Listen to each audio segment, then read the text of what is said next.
Papa Team 6, welcome to another episode of For the Dads. I hope your trash is taken out. I hope your the school lunches are packed. I also hope you forgot to take out the car seat from your vehicle to give back to your wife so she can put it in her vehicle. That's what I'm dealing with right now. I got a text right before we logged on here, and it's my wife. Do you have Scottie's car seat base with this emoji? Is it to the point where it's becoming a joke now? It's happened a few times. Yeah, it's happened a few times. That's a good thing. Yeah, because you that's good. Hey, forgot the car seat. Good. Oh, what is it? Sue me. Oh, sue me. I took the kids to breakfast on Sunday morning. Needed the car seat base, and every time we get back home, it just goes through the brain. Yeah, and I forget, and then it's in the weekday. Charles might be trying to take him to work, so the nanny can come pick Scottie up there, and it's. Hey, did you forget the car seat base? Sweetheart, you gotta remind me in the mornings. Heart emoji, heart emoji, heart emoji. I sure did, sweetie. Yeah. I love you. Yeah. It's one where it's like, dude, the car seat bases, they make them so easy right now. And I've blown it with any brand that I use because I don't really know what I use. I think it's the Nuna. Let's go find out after the pod, by the way. We got to lock this in. But the car seat bases that you just kind of snap in and then you put the car seat on top, like using the seat belt and doing all the maneuver, like the wrestling in the back seat you got to do. So when the car seat base is in my truck, she's got to be in the back seat wrestling the seat belt to get her locked in. But that's what I'm dealing with right now. Yeah, I'm dealing with forgetting to change Scarlett's diaper before I take her to daycare. I obviously change it when she wakes up, but I'm just dropping off a poop hand grenade to the daycare workers. And what's crazy too is you'll smell it and you'll just be like, I know what's going on, right? I'm handing you a grenade right now. As I look you in the eye, I'm going to pretend that I don't smell anything. Have a good day. Yeah, have a good day. Or they take her like, oh, you got a little stinky diaper. Oh, she must have just did that. I just changed her before I got her in the car. That just happened. That's crazy. It's a podcast for the dads, the wins, the losses. We just essentially talk about our experiences as fathers. My dog Sherm, or also known as Fat Stafford on the show. He has a 4-month-old, 5-month-old Scarlett. Yep. Beautiful baby girl. I have a 3-year-old Rue and a 1-year-old Scottie who just turned 1 last week. Reasons. What are the reasons why people tune into the show, Sherm? Community. That's number one. Dads are just straight up in the comments, putting other dads on game, telling funny stories themselves. I belly laugh at some of the comments. I do too. It's almost feels like it's just refreshing that we know we're all going through this shit together. Yes. Like we're not the only ones who just forget to change the diapers or forget the car seat in the car. Yes. It makes you realize how human we all are, and it just makes life that much easier. I'm grading myself too hard, and I see the PT sickos in the comments. I'm like, okay, I'm in the trenches with them. It's okay. And for those new people tuning in, our community is called Papa Team 6. If you are a father, if you are somebody who's trying to be a father, that means you're going through buds training, breeding until dad status. If you are not a father and not looking to be a father soon, we have those listeners. We have that kind of community as well. We sure do. Where they just love to tune in and listen to dads talk shop, maybe excite them about becoming a father one day. Maybe they're like, this is the birth control pill that I need to not be a dad right now. Either way, that your community is called Seaman Team 6, ST6. The leader, the head honcho of that is Chef Jack over there. And then you got the Funkles. You got the fun uncles. We got Deke in the back. He's been ripping with the boys. What's so funny? I love it. The captain of Seaman Team 6. He's the captain. He's the captain. He's the leader. He is. He definitely is. He's the leader. And the Funkles headed up by Deke. We're just covering everything. We're growing the family, man. We are. Don't ever go against the family. No, hey, do not go against the family. And the way you do go against the family is by not subscribing to this channel. If you are a new viewer, even if you're a current viewer and love listening to this show, just do the boys a favor and make sure you are subscribed to the channel. I believe we're getting close to 10,000 subscribers. We might be, 1,500 away? 1,500 away. That sounds about right. That sounds about right. 1,500 away from 10,000 subscribers on the channel. If you're listening to us on audio with Spotify or Apple, maybe you're listening to the boys right now with the ad-free, the automated ads out by going to our For the Dads channel on Spotify or Apple. Just, again, make sure you are following and subscribe to the channels across the board. across the board. We're also on social media at For the Dads Pod. Give us a little follow. And that's across the board. That's the board. That's TikTok, Instagram, Twitter. Yeah. The Amazon one. Formerly known as Twitter. The Amazon one. Yeah. Reddit. Is there a Reddit page out there yet? There is a Reddit page out there. I kind of need a Seaman Team 6 Reddit page. Yeah. I think that one would be more fun. Yeah. With the Goon Beret adjacent. Yes, there's also Goon Berets out there. Those are our wild cards. Those are the young cats. Those are the young cats out there. Is Matt in that division, or did we? I would say Matt, who's one of our social media producers for Bussin' with the Boys, he is 1,000% a Goon Beret. Yeah. Yeah, I have video evidence that proves that Matt is in the Goon Berets. Fun dudes to be around. You know they're guys, but they also got a little D-bag in them.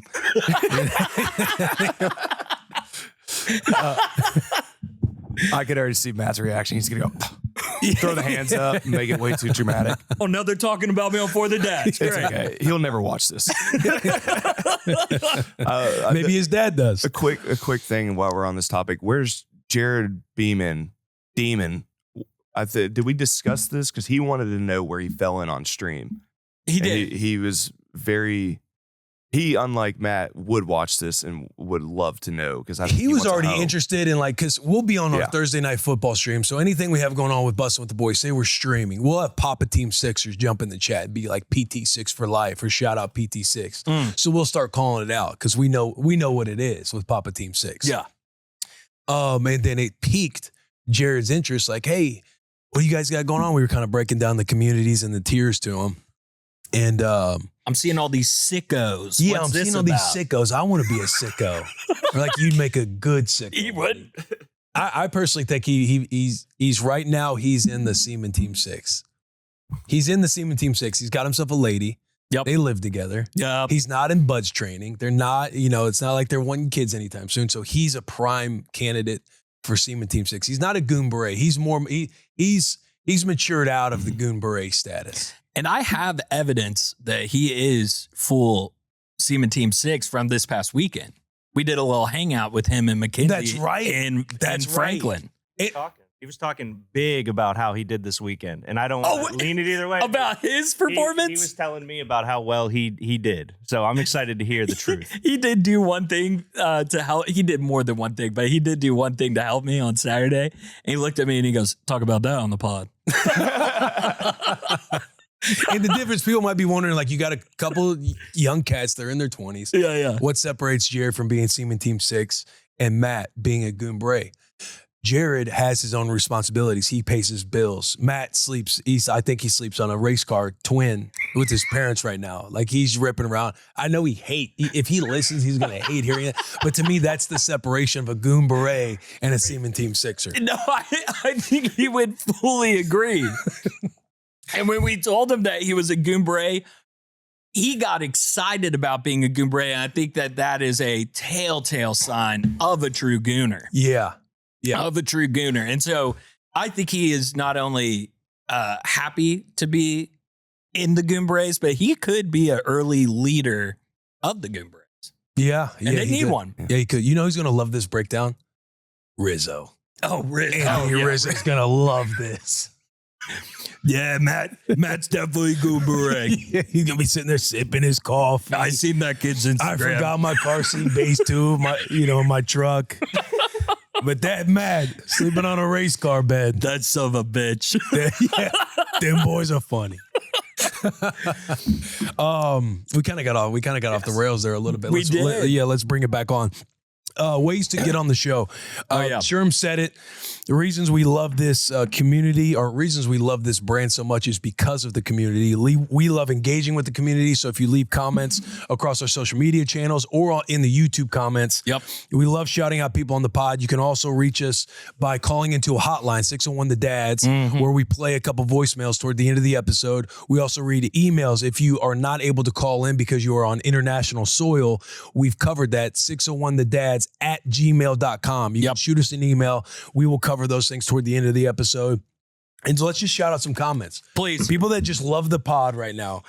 This is from DJK2500. Good morning, fellow PT6ers. Happy birthday, Sherm. Love the pod, Ontario. Hey, That's why I asked you when your birthday is, because I'm thinking, hang on, is it Sherm's birthday today? And we're not. hey, that's how you make sure your comment gets read, by the way. There was a lot of confusion about whose birthday it was last week, despite everything saying Scottzilla. There were a ton of comments saying happy birthday, Sherm. So I have no idea why you are Scottzilla, but there are a lot of happy birthday, Sherm comments. Happy That birthday, makes Sherm. sense. That makes. I did get a DM of a happy birthday that I scrolled past because I thought it was a bot. And I thought I thought it was like one of those phishing things where it's like, happy birthday, join my crypto investment thing. Sometimes I just enjoy texting people happy birthday just randomly. And I thought that's what he's doing, is just being like, happy birthday, Sherm. But dude, what a legend. What was his name again? DJK 2500. DJK, I'm going to bank that. And I'm going to remember that on May 24th. Thank you, DJK. We made a fun graphic. And We made a Scottzilla graphic. It took me like an hour and a half to figure out the font to get the flame. The flame font came in. I had to call in Cooper Comstock. So, Great birthday graphic for Scottzilla. The fear, A little head on Godzilla. the fear Will Compton PNG is going to come in handy, I feel like. Yeah. Many a times. You talking about me dressed as Fear? Yeah, I know. With Scottie blowing the fire on you. This one comes from Jake Ryan on YouTube. Jake says, first like and top 10 and views on this one. Gonna be a good day. Only thing that will top it is when my kids run in and hug me when I get home from work. Keep up the great work, guys. Makes every Wednesday at the office a little better. Hashtag PT6. Shout out, man. Shout out. I got one here from on Spotify. You can leave comments on Spotify, boys. hell yeah. Tom DeArmit. I needed this podcast more than y'all know. Thank you for always keeping it real and helping me get out of this slump I'm in. Glad to hear I'm not the only one mentally going through it as a dad to a 6-month-old baby girl. Yeah, he's in the trenches right now. He's in the trenches. He's in the trenches right now. Dude, yeah, slump, it goes in phases. I'm currently in a slump right now. I am as well. We talked about this. I have like a little bit follow up with my slump, but could not agree more with his comment. Yeah, dude, I've been sleeping till it's time to get up and get the family rolling. Like I haven't been getting up early and working out, and it just pisses me off. Every time I walk to the truck and I've handled like Charles will go up and get Rue dressed and everything, I'll start whipping up. I'm the kitchen guy. Yeah. I'm getting breakfast ready for Charo, get breakfast ready for Scottie and Rue. I'm packing the school lunches. I'm getting the snacks. Mm-hmm. We're in a great rhythm with that.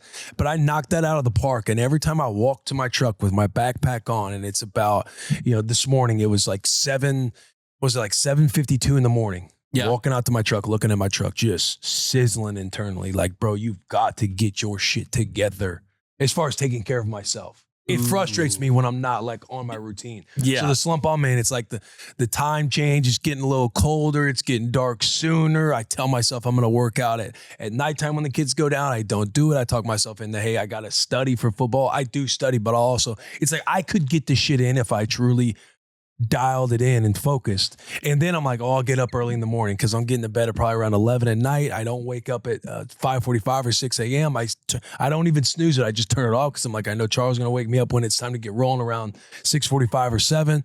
I sleep into that point. I get up, do my thing, and I wax it in the kitchen. But I'm in like that slump right now, just feeling my dog mentally. Like mentally, I know it's going to snowball on me, not to where I fucking project. I hope not anyway. It's going to be one of those ones where you're sick and tired of being sick and tired. And then I'm going to be, and what I don't want to do is I don't want to wait till New Year's to be like, this is my New Year's resolution. That fucking pisses me off to my core. If I become one of those people that's like, oh, here's my New Year's resolution. Like I want to start doing it before, and I need to. Shout out to you, Tom. Thanks for tuning in. I have a proposal for you. Fire comment. I have a proposal for you. Go ahead. I just started a morning workout thing. I've been trying to get up at 6 a.m., hit the gym before work happens, because after work, I drive. I live a little bit away with my mom and dad. So I just don't feel like it when I get done. If you want, we can be accountability buddies, because I have to be up pretty much every day, 5:45 to get to the gym. It's an offer. What's the proposal? We're just accountability. We're texting each other around that time. Yeah, we're just making sure that we're up and going.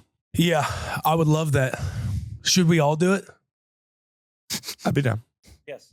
I think that's a great idea. We should all do it. Sure. I'll look over at Sherman. He's just. Can I actually tell you something? I gave Chef this idea. Nuh-uh. Yeah, I said, Chef, we should all be You did. accountability buddies with the morning workouts. That's right. Do you feel like that's where he was remembering that's where he's getting it from? Or do you feel like for you sure. feel like you guys had a conversation and it's just now it's manifesting to his own idea? Sherm came to me and he was like, hey, I'm going to throw you a button here. That's what it was. You can get, in with the boss. With the boss, man. Christmas time's Time out. coming That's around. the angle? I was gonna say, come on, Sherm. That's a Seaman Team Sixer looking out for his boy. Yeah. I was more so covering for the fact that I could not be more not down for that idea, but I need to be down for that idea. Dude, let's be down with that idea. We need to be down with that. Or Sherman needs to be down with that idea. What time we start? Yeah, what time? 5? 5:40. No, hang on now, Chef. Hey, Chef. That was Derek. Hey, Chef. Sit your fun uncle ass back up. I ain't got kids. Hey, that wasn't Derek. That was 5:45. I'm down with that. 5:45. Grace period until 6, so 5:45 to 6. You have a grace period, 5:45 to 6. I'm in on that. Yeah. If you don't, you get swirlied. Oh, you have to start your workout. Yeah.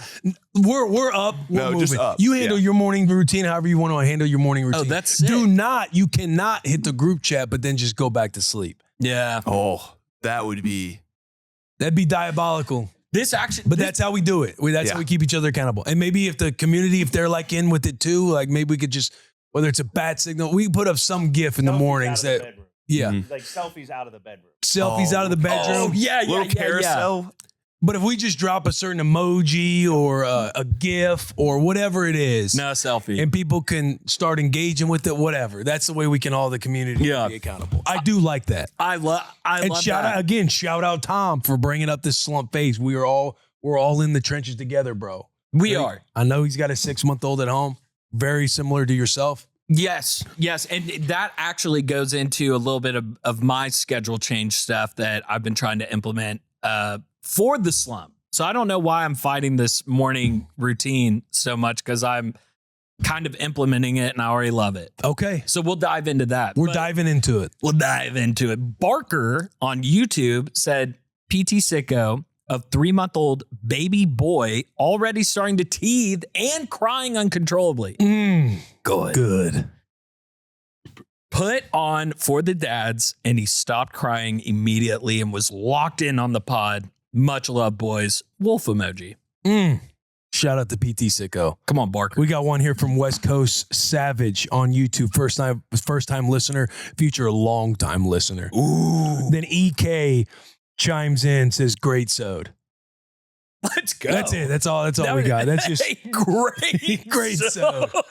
First time listener, future long time listener. It fires me up. It tickles my pickle when it's like somebody, they have a new kid and they just come across the episode. They come across one episode, or people say like they hold themselves to a standard of, I didn't want to leave my first comment until I was all the way caught up. Because we're only 23 episodes in? Yeah. Let's be episode 24. This is episode 24. Like we're new. We're newborns right now. We're in the newborn phase. But I love the fact that the PT sickos, they understand the assignment with Papa Team 6. And it's like, my comment ain't worth a shit until I get all these episodes. I gotta earn my stripes. Gotta earn the badge. And I love all the intro stuff, like the comments I'm getting from the dads who are very soon to be dads. And those guys are the ones that are really starting to like lock in. Yeah. I have another one from Toby Bradford. Read it. 6116. He said, Dad hack, get a frame for your kids' art. They make a frame that has a really deep backing so you can stack new pictures over each other whenever they make a new piece of art. I fucking love that. That's a great dad hack. Because one thing that we've done, Charles got this big container, like this long container where basically all of her art has went into, and we've like stored it. And I just think in my mind, because I saw some sicko out there like building this incredible collage that I will never be able to put time and energy into. I am too lazy to put that time and energy into making this collage type of art piece that he made. I would love for that to be in my Of body. all the kids' art is one art piece. Like, Yeah, but put he all of did it some together. design. He's using a bunch of different stuff. I'm talking Elmer's glue. I'm talking massive frames, pieces. He got a flamethrower out at one point. But anyway, hearing that dad hack gasses me up because I think that is an incredible idea. Because we have all the art pieces. There's going to be something we want to do, and I think that'd be badass. That would be badass. Another dad hack that I've seen. It's one of my favorite like TikToks I've ever seen. Is these parents hosted an art show at their house of their little 5-year-old's work, and they had them like hanging in all these, you know, like fancy frames and stuff. And then they just had a projector shooting onto like their living room wall of like all of her work kind of cycling through. And they got her a bar stool to like sit next to the projector so she can sit there to like answer questions for people that were coming to her art show. That is awesome, man. Bro, That it was warms one of my the heart. best things I've ever seen. One of the best things I've ever seen. My mom's an artist, so I love that kind of stuff. But That's all time. oh yeah, Sean Moore 3610 on YouTube. Sean Moore says, "I'm hoping you can give a quick shout out to my boy Jalen. Shout out Jalen. Why, you ask? He's a fellow PT6er and an avid listener who just turned 31. Shout out Jalen. Shout out Jalen. Happy birthday, Jalen. 31. You'll love this part. In college, all we used to eat were chicken dinners we would get on PUBG. Now we have families, but you know we make sure to carve out a little time to get a chicken dinner like the old days. Keep up the good work, boys. Y'all some dolls for real." That's Sean Moore. That's Sean Moore. And his boy Jalen, dude. Some PUBG PT sickos. Dude, nothing. Look, I've been hitting the group chat, Yeah. the PUBG chat. I miss the teams. Oh, I've been sucked into this TV show, Terminal List. And it is so badass, bro. It is a good show, boys. I'm telling you right now. PT6 community, military-based themes, having fun. Terminal List, Navy SEALs. Oh, yeah, dude. You are in on this. You're tweeting about this. Not only tweeting and telling everybody in the shop about it, one of the guys, I think from who's the author? Is it Jack Riggins? Is it the same guy that made the Jack Ryan books? Jack Carr. So this guy who reps Jack Carr, I guess he's got books coming out next year, and he sends me an email and says he wants to send me all the books for the Terminal List. You're kidding. I guess he saw the tweet because when I first read the email, I'm thinking, did they bug the shop? Because I was just going off about how great this show was. Everybody kind of giving a synopsis of everything because I want people to buy in on the Terminal List because I think it's an incredible show. It's got Taylor Kitsch. It's got Chris Pratt. Dude, it's a phenomenal show. Great show. Oh, and Patrick Schwarzenegger. Yeah, and he's emailing me. I and love Patrick Schwarzenegger. Hey, I could get Mr. Carr, Jack Carr, like on the bus if you'd want to have him on. I'm like, dude, I would be stoked to get Jack Carr on. You're kidding. Promise, man. Car on a bus. Yeah, Carr on a bus. And I'm telling my wife about this, and she's like, I've never seen you read a fiction book in your life. And I'm like, what a great series to start with this one. And a passion of your wife's, right? Reading? Oh, she loves reading. She's always got a book in her hand. She loves fiction. She's like, could you tell me a fiction book you've read? I'm like, no, I couldn't. I can't even recite the books we was required to read like in grade school growing up. Like those are the only fiction that I read. Yeah. You know what I mean? But I can't remember any of the books I consumed. I was a big series of unfortunate events, Harry Potter. Yeah. Did all those. My grandma sent me a Harry Potter book and it sat there. I think it was the fourth one. Mm-hmm. I never took that step into. Go ahead. Sorry. No, I was just saying you got to start at the first. Oh, yeah. Yeah. On Terminal List, the set that comes in. I'll read it.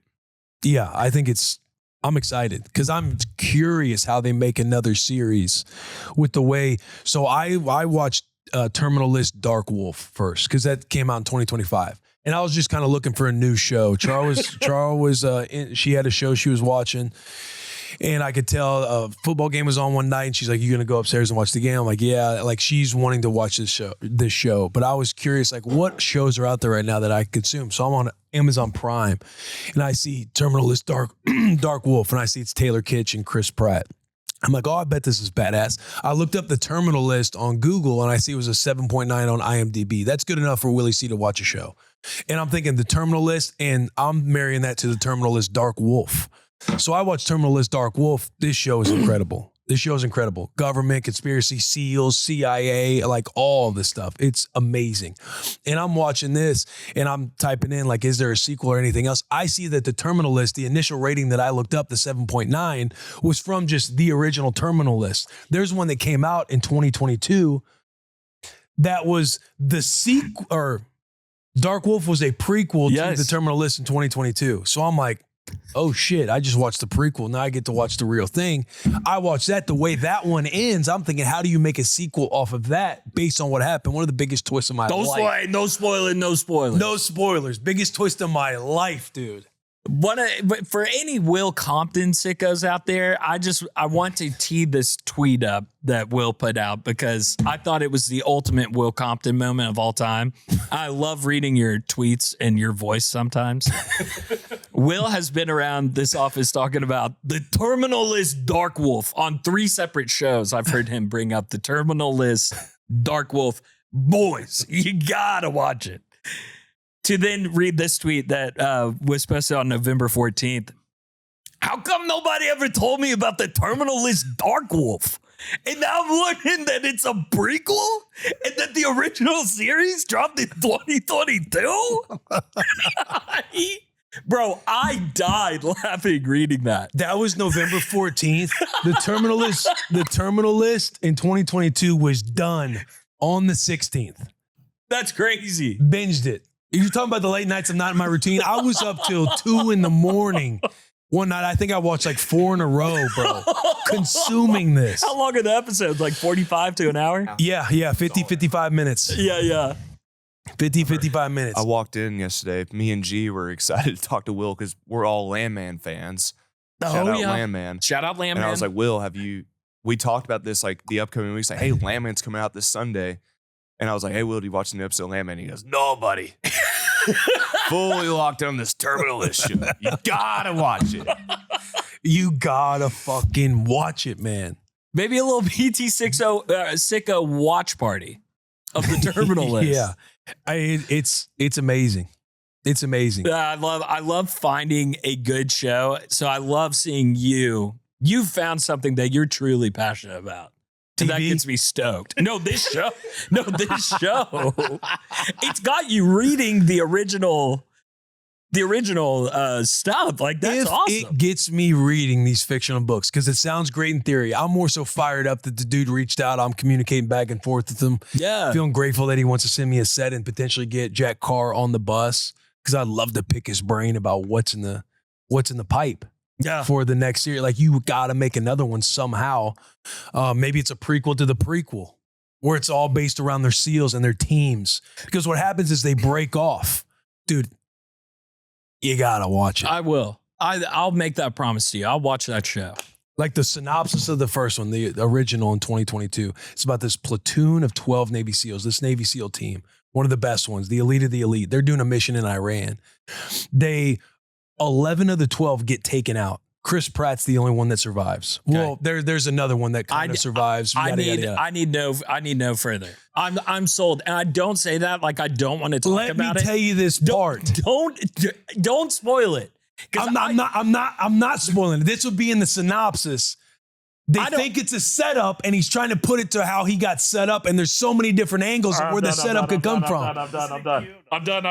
That's a synopsis. That's not giving it up. All right. You got to watch it, though. This is a good sign that I'm going to watch it. Yeah.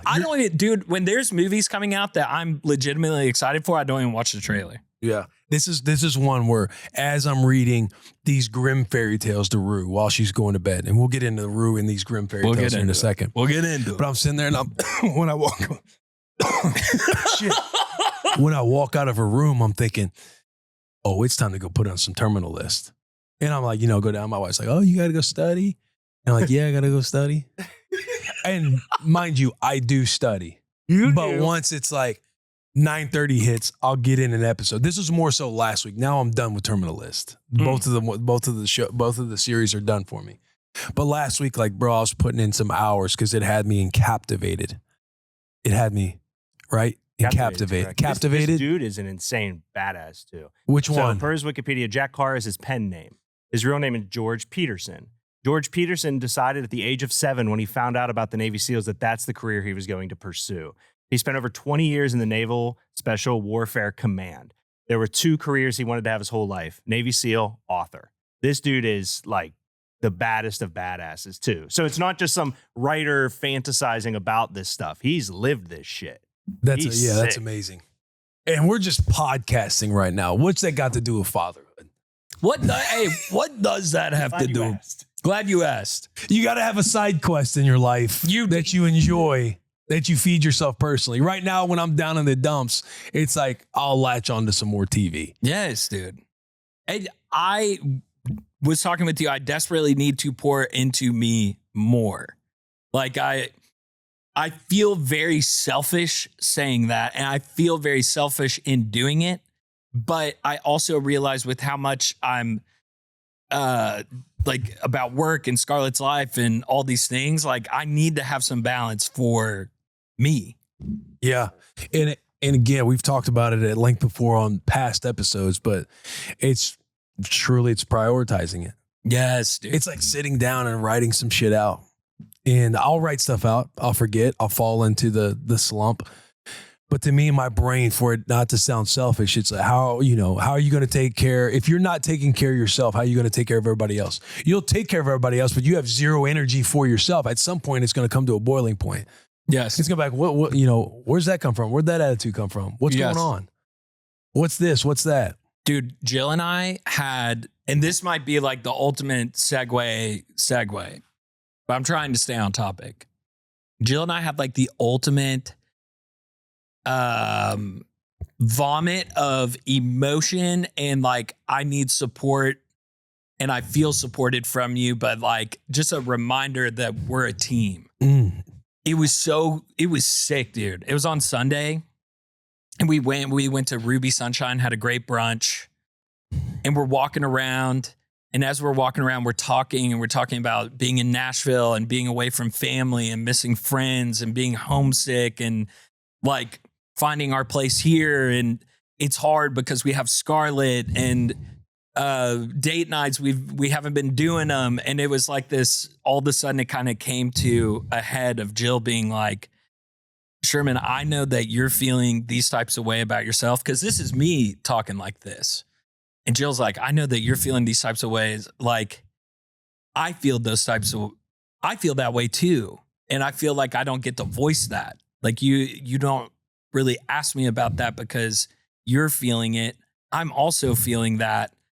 And we need to be there for each other. We need to be better teammates in this moment because we are the 2 closest people in each other's lives. And like, let's be here for each other. Let's celebrate each other. We both do a bad job of communicating, I need help or I'm struggling. Yeah, because you guys, and give people some context in your guys' work lives too. Oh yeah, like Jill, you put in work here at Bussin'. Your wife Jill, she's a nurse. Like her hours are crazy. She puts in a ton of work. Today, we're talking like the nurse schedule too is like 12-hour days, yeah? Oh, yeah. And it's like 12-hour day, but it's really like a 13, 14, 15-hour day, depending. Yeah.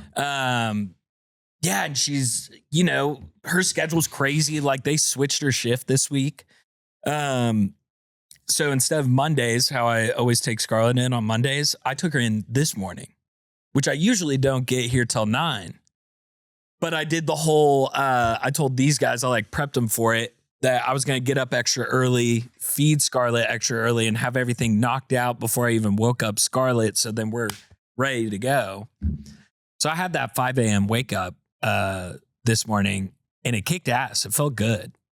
So that, I do want to do the workout thing, even though my body's like, I don't. Yeah. Stay on it. Stay on it. Yeah. But with the Jill stuff, with the wife stuff, it was just like a really, really good reminder that I not only am married to this person and I have a child with them and I live with them, cohabitate, but like, this is my best friend. This is my life partner, that we are in this together. And if anybody is going to have my back, and if anybody's going to have her back, it's each other. And we have to have that for each other. And we just had this, like, you know, she's crying, telling me how proud she is of me and thinks I'm killing it, but also like, I miss you and like, I need you in these ways. And I'm sitting there like, I'm proud of you. Like, I can't believe that you don't think anybody's proud of you for being an incredible mom, because you're literally the best freaking mom in the entire world. It's crazy. My mom's sitting there bragging about you. I'm bragging about you. But you get so caught up in life. You get so caught up with everything that's going on with the kid. It was like a good little reset button of like, man, we got to like pour into each other way more, and pour into ourselves. Yeah. She's got some stuff on her end that she's got to start investing in herself more. Right. Yeah, we all do. I want to say one thing I heard that you were saying is the whole, like, you're doing all these things. I'm so proud of you. You're crushing it, but I miss you. It is like, you get in these seasons and it happens. It happens with me and Charo all the time, because she, you know, with bar going on, she's a business owner. We're doing all the things, bus and bar, and the little time you do have, it's at home. It's really all into the kids or the kid. Like, you're trying to make sure they're all good. You're quickly kind of catching up on your day, but you're not really connecting. You're kind of just checking the boxes. And then like when the kid goes down, depending on what the next day looks like, you're either tired or you want to catch up on some sleep or some rest, or you kind of feel bogged down, or you have to prep for the next day, whatever that is, to where you're not like spending that quality time, to where it just comes down to like, yo, we live in the same house. We're more roommates than anything else. Like, I miss you. One thing that Charles does a really good job of is like, if I would encourage anything, it would be following up on that conversation and just getting something in the books for you two. So you guys can do one of these things, whether it's a brunch, a coffee, a date night, a staycation, whatever it is. Yeah. What Charlie does a really good job of is staying on that pressure of getting something on the calendar. Because it's, for me, like, I'll just get going, and I'm not like, she is very good at doing that, to where, hey, we have a scheduled date night here. It kind of gets all set up. But if you don't follow up, it'll just kind of continue to happen. And then weeks will go by and you'll have the same type of situation. Charles and I had one last night. Like, if I have a dad loss, there was an intentional being there in the present moment happening last night. Like, we got done with dinner and we're all trying to catch up. Dinner's it's not chaotic, but Rue wants attention. We're trying to get Rue to eat. You know, Scottie's eating. She's throwing food off the plate. Charles and I are trying to have a conversation. I'm trying to tell her about Terminal List. But us kind of us just having time where Charles and I are actually trying to have a conversation where we're catching up, we're telling each other stuff, but Rue wants your attention while it's going. So then you got to redirect your attention to Rue. And our conversation gets kind of, you know, kicked off the tracks. And then we're having a moment to where I'm watching the kids until Charles gets home around 6:15. I'll have dinner ready and everything else. And then Charles gets home. So there's kind of a moment after dinner where I'm kind of catching up on my stuff on the phone, and the kids are having all these needs, and we're going to take Scottie upstairs, or it's bedtime. I got Scottie on the night. She's got Rue on the night. She's handling them both. And I'm glued to my phone because I'm trying to figure out where Lane Kiffin's going. Yeah. And I'm slowly going into the pantry to get the bottle ready for Scottie, and I'm kind of doing one of those take my sweet time. I put it on there, but I'm looking at my phone. I don't really press the button to go. And she's already said like, hey, let's get rolling on bedtime. And then she's like, get the bottle. I just hear from the outside. I'm like looking at my phone again, Lane Kiffin. And I just hear Charles say like, hey, bottle, be present moment. She's thinking in her mind, she could be saying it as like a joke, but I kind of come out with an attitude. I'm like, hey, that's fine. You better make sure you're clean too from here on out. I know. Some passive aggression came out of was my reaction. And we go up and we kind of go do our separate things. Yeah. Like I'm sitting there reading books. I'm putting Scottie down, reading her favorite book. She loves this little flat book, Where's Spot, the dog. And it's one of those where you can open up the flaps. Oh, nope, he's not in there. Where's the next one? So we kind of do our thing. I put Scottie down. She puts Rue down. And Rue wants me to come up and scratch her back because she loves when dad scratches her back. Don't blame her. Back scratches are What's funny, goated. side note, Charles laying in bed with her, giving her a back scratch, and she's kind of putting her down. She's like, all right, I'm going to go downstairs. She's like, can you send dad up? She's like, why do you need dad? She's like, I need dad to scratch my back. She's like, why do you need dad to scratch your back? I just scratched your back. And she's like, yeah, but I love when dad scratches my back. He scratches my back every night. And so she comes down, she tells me that. I'm like, oh, I love that. I kind of give Charo a kiss. And she's like, hey, can we talk whenever you get done? And I'm like, yeah, we can talk. Because I already know, like, I had a piss poor attitude coming out. Like, all right, yeah, make sure you're clean. Like, I've seen you on your phone doing stuff. Kind of just tight. I was being sensitive about it. Yeah. But then after, I kind of come downstairs and she's doing her like pre-bedtime routine, washing her face and stuff. And she's like, what do you make of what happened earlier? And just right there, I was like, hey, sweetheart, I'm sorry. Like, you were right. And I had a piss poor attitude. Yeah. And she's like, oh, okay. But then we kind of have a conversation about, she's like, what is a way to where I can say something? And she's like, because honestly, when I said it, I'm thinking you could come back and maybe have a joke, but you kind of had this. I was like, I know, like I was aggressive. I should not have said what I said. Yeah. Because I'm just conscious when I am seeing it happen to her. Like I more so just give her a little light, like, hey, sweetheart, like when Rue's trying to grab her attention and Cheryl might be like, hey, I have to get to this email, which I get. She operates the 2 studios. So there's a lot going on when somebody doesn't show up for a class or it needs immediate urgent attention. And I'll kind of catch and just be like, hey, sweetheart. And then she'll get engaged with Rue. And this isn't something that happens all the time. This is us talking about our shortcomings. Yeah, like just when an we're on our example phone. of like where she could be busy. Yeah. And so I say that to her. I'm like, I try and do it in the like just a soft, reminder way. Not like one where I'm putting it in the bank for whenever you come at my throat. Like I'm going to have these receipts that I'm now throwing in your face. Like I'm not actually meaning to do that. I was just being very sensitive when you're like, hey, blah, blah, blah. And I'm like, this how we're trying to figure out where Lane Kiffin's going. Is he staying at Ole Miss? Is he going to LSU? I'm trying to break it down why he could be leaving. He could be leaving before the Egg Bowl, not coaching the playoffs, like leaving his team. That would be insane if that happens.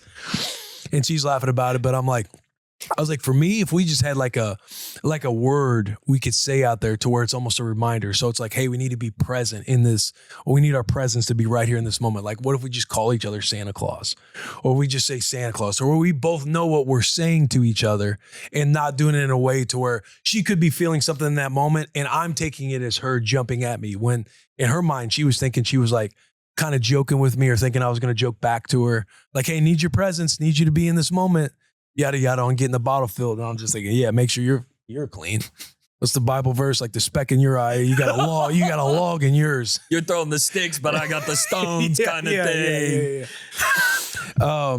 But it was all the way back at the very end. We're just talking about, I'm going up the stairs to watch Monday Night Football and get prepped for the locker room on Wednesday. And it's just, we're just saying like, hey, we're same team because we had a good hug, good kiss. She was surprised that I apologized. I'm surprised that I apologize. Usually I'm like, I could be like, my downfall is like, I'll let something fizzle in my brain and hold it in internally to where I'll just kind of be in this, I'll have this attitude ready to go in any type of potential argument. Yep. And as I'm sitting there rocking Scottie, I'm like, I'm just having this self-talk with myself because I'm kind of like stewing a little bit, but I'm also playing the other side. I'm like, buddy, you can get to this information about Lane Kiffin after bedtime or after these finite hours that we have when we do get home from a long day of work and we only have 2 hours really with the kids. And I'm like, you need to just apologize, bro. And I'm like, yeah, but she kind of said, like, she kind of meant it this way. And I'm like, no, dude, you need to go down here if you want to throw her off a rocker. You need to look her in the eye and you just need to say, hey, I apologize because I had a bad attitude. Because of the good stuff's coming in my head. I'm thinking this is a moment where she's kind of like, hey, the For the Dads podcast, like all this stuff's going where I'm fizzling, but then I'm like, hey, she's right. But yeah, man, you just get caught up in your own bullshit. You do. You get caught up in whatever movie's going on in your life tomorrow. Hey, I have to have this attention here. And it's like, no, you don't. You only have so many time. I'll have a thing here at the end where talking about, how fast the early years go, especially when you have a second kid, and how first, now you're on the seconds with Scottie and being in these moments, and how the presence kind of reminds you with the second one, grounds you a lot more because you feel a little more urgent and pressure with the first one. But I don't know where I'm going with that. Now I'm just going down a foxhole of word vomit. I'll add to it by saying what you just described, I have gone through with Jill thousands of times, hundreds of thousands of times. And I'm sure that any dad sitting at home listening is like, yo, that's me. Derek and I, often, we were joking 2 weeks ago of just like the little things that kind of set you off that like your significant other says, and you're like, you get worked up over it. You're ready to put the gloves on. Yeah. Verbally. The best advice I've ever gotten was from my therapist, and Here it comes. something where I was, always kind of, we have this joke where Kat and I are like, we're on eggshells with each other. Like, she makes a joke and then I get sensitive about it, and then the fun's gone. So we try to keep the fun there. But there was one day where she had said something and I came back and I had a receipt. And I was telling my therapist, I was like, yeah, well, it's something like I had beard hair in the sink, and she has hair on the floor. And my therapist goes, dude, that's so sick. What did you get for winning? And I just stay quiet. And he goes, that's a joke, right? And I was like, thanks, John. Like, yeah, I know that's a joke. Like, I didn't get anything. He's like, not even a cookie? Like, you didn't get a ribbon? You won, dude. Like, isn't that awesome? I'm like, okay, John, I know. You're like, John, you don't see all this hair that's all over the shower. John, are you on her side? Did she call you? Oh, I see what's happening. You're on her side here, huh? Yeah, I was just like, oh, shit. Like, I was so proud that I won. And then I was like, I didn't win anything. All I won was anger. And yes. And potentially going to bed with a little chip on your shoulder. Yes. And dude, we have come back to this thing 5 million times. Communication. You say it all the time. Y'all say it all the time. I say it all the time. It's what it's always going to be. It's what it's always going to be. And those frustrations are going to come out in little moments of Derek getting called out about his beard trimmings, you getting called out about being on the phone with Lane Kiffin, me getting called out or being on the phone looking for Lane Kiffin. I know, but that sounds so funny. Where's he going? Hey, I'm seeing this. Somebody took a screenshot of a Snapchat that said he's getting a deal done. Boys, are we on this? Me telling Jill that I need to get on my phone for work purposes, which I did for a little 3-minute thing. And then now she's hearing TikToks and memes playing. She's pissed. And we can all pop off in those moments, but like there is something that we want to communicate further beyond that of like, where Lane Kiffin goes to coach is not more important than you, Charo, or more important than Rue or Scottie. And I'm sorry for putting that before Scottie's bottle. Like, I should have been locked in. You're totally right. Just can wait. It's like that. It's like the idea of you're both sitting across from each other at the table. Like when these debates or when the chip on your shoulder is kind of building and you're fizzling a little bit, and you want to get the entire goal is that how do you get from the opposite side of the table to sitting next to them? And to do that, you have to ask yourself why. Probably like, why am I angry about this? Why did I get mad? Why does this bother me so much? Why do I care about this so much? You almost have to ask yourself like 5 whys before you get to, okay, I know where this is coming from me. And then you also have to fully put yourself in their shoes, and you're probably going to find that answer after you ask yourself why 5 times. So that way, when you do go back to the table with her, you're sitting next to her trying to solve a bigger problem, because the petty bullshit that we get mad about with the hair, the phone, and everything else, we're making it way bigger than what it should be. Yeah. Because really it's about us. It's about ourselves at the end of the day. Yeah. And then when you have the reminder that, we are teammates and we are partners for life. I have an absolute badass with me on this journey of life. How do we get back to being on the same team? Yeah. Good stuff, boys. Can we talk about these Grimm fairy tales? Yes, please. So Rue's in a phase right now. Rue's in her 3-year-old, like she's dialed in. We started to go to these fairy tale books, and these are like, it's like Grimm something fairy tales. And it's like this book. The Brothers Grimm. The Brothers Grimm. There you go. It's like 50 fairy tales in this book. And we've kind of moved to like from all the picture books and everything else. What's the one that I hate? Fancy Nancy. Stuff where you can see photos in everything, to where, hey, thank God now let's challenge her to use her imagination. Like story time is going to be you sitting there laying. We're going to read these stories. There's only like the 50 fairy tales. Each fairy tale might have one photo, and it's just this drawing. It's not even that. It's not even that like exciting to see. She still loves to look at them, but the rest is all. It's all written. And so it's like, hey, story time. Like here's where you use your imagination. Like as dad and mama are reading stories to you, you get to now use your imagination and put some of these pictures together. Like as we read you this story. Downside, the con for the parents is you're reading a much longer story. These stories are. This isn't the picture books where you have 1 or 2 lines on each page. You're reading these stories. But Rue's in this phase where she's asking a million different questions.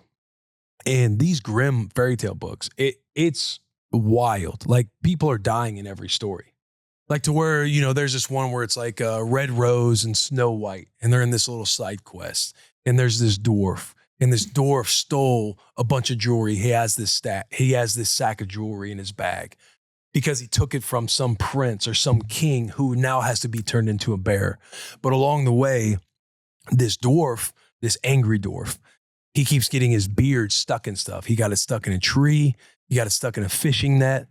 And each time you have to stop, and Red Rose and Snow White, who's wandering the forest, they come across this angry dwarf and they're having this dialogue with him. They have to get out scissors to cut his beard off. And the whole time Rue's like, well, why did he have to cut his beard off? Well, it got stuck in the tree. Well, why did he get stuck in the tree? I don't know. He's wandering around and got caught in the tree. Is he mean?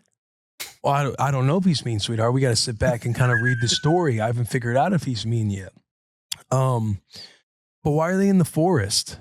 Well, sweetheart, that's just where the story's based. And his beard had to get cut off and say, hey, sweetheart, can you lay down and let's just get through this next paragraph and then we can ask more questions. But this is the phase that Rue's in. And along the way, this dwarf, then he gets his beard stuck in the net. And then the third scene is he comes across this bear, this old king who is transformed into a bear. The bear wants to kill him. And the dwarf is trying to say, no, you need to kill Red Rose and Snow White, and we can share this jewelry forever. Bear doesn't see that. He's tunnel visioned on the dwarf, because for the bear to come back to prince or king form, he has to kill the dwarf and get the sack of jewelry and jewels and everything. Come on.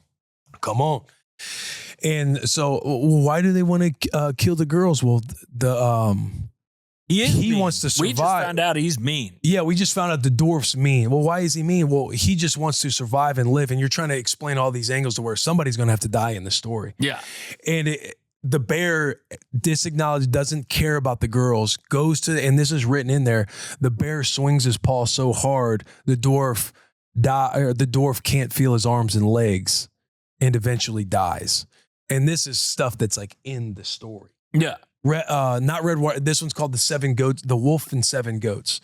And the wolf comes in and eats all the little goat kids. There's one that survives. It's hiding in a clock. Mom comes home. The baby goat that's still alive is saying like, this wolf came in and ate all the goats, because mom was saying, don't answer the door to the wolf. The wolf disguises himself, paints his black paws white, puts on all the different stuff, and ends up getting in and killing all these little goats.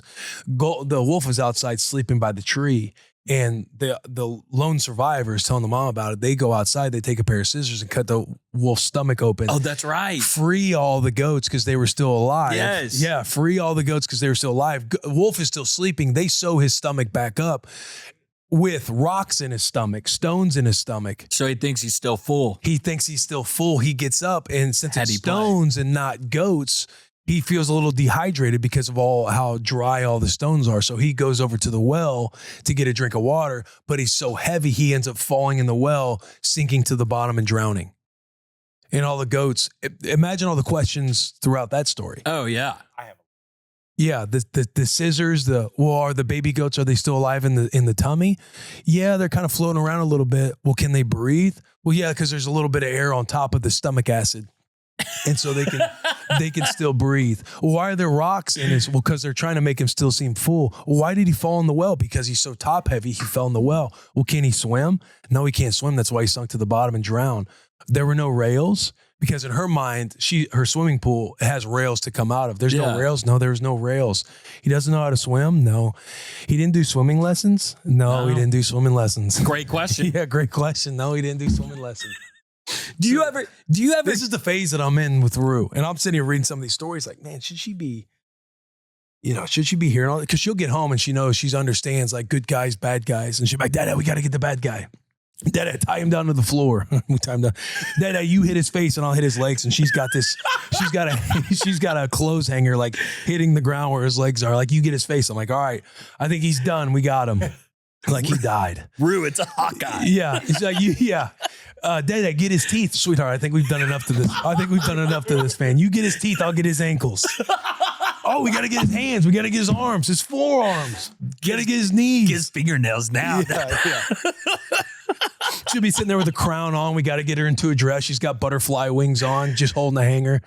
We got to save the castle. And it'll be, I'm Anna, Charo's Anna, Rue's Elsa, and Scottie is baby Elsa. And we got to get everybody. We got to save everybody and then get back to the castle. The castle's in her office. We got to close the doors. Yeah. And then she stays on the look for bad guys. Good. Yeah. She's like, oh, that bad guy. We got to go get him. Hold him down. Then we'll be kind of debriefing, kind of just relaxing. We'll finally get to the couch of the living room. Like, hey, Rue, let's just take a load off. Let's relax. We've done a lot of playing, a lot of chasing, a lot of running. We've been getting all the bad guys. Yeah. She's like, Dad, I just want to let you know I tied him down. And I taped him down is what she said. Oh. I taped him down and then he died because I put coloring all over him. I put all the colors on top of him. Like, sweetheart, you saved the kingdom. Can I just say, one, I did have a question of when she's asking questions, do you ever pitch it back to her? Do you ever ask her why she thinks it's that way? Like, hey, why are they in the woods? Like, do you That's a good idea. I love that little dad hack within the storytelling. Yeah. That's a good idea because sometimes you get caught up in fielding all these questions and you're like, sweetheart, like we got to start relaxing. She'll be like laying on her bed listening to the story, and next thing you know, she's like sitting up on the edge of the bed, like listening. So she's enthralled by these stories. Which is and her little brain's going, and she's asking all these questions, and I'm like, sweetheart, we gotta lay back in bed because one, I want to read the story. Like, sweetheart, we got to use, I know you're asking a bunch of questions. I love that you're asking all these questions, but it's also bedtime. We need to get you laid down and let Dada continue reading the rest of the story because we got about 6 pages to go. Yeah.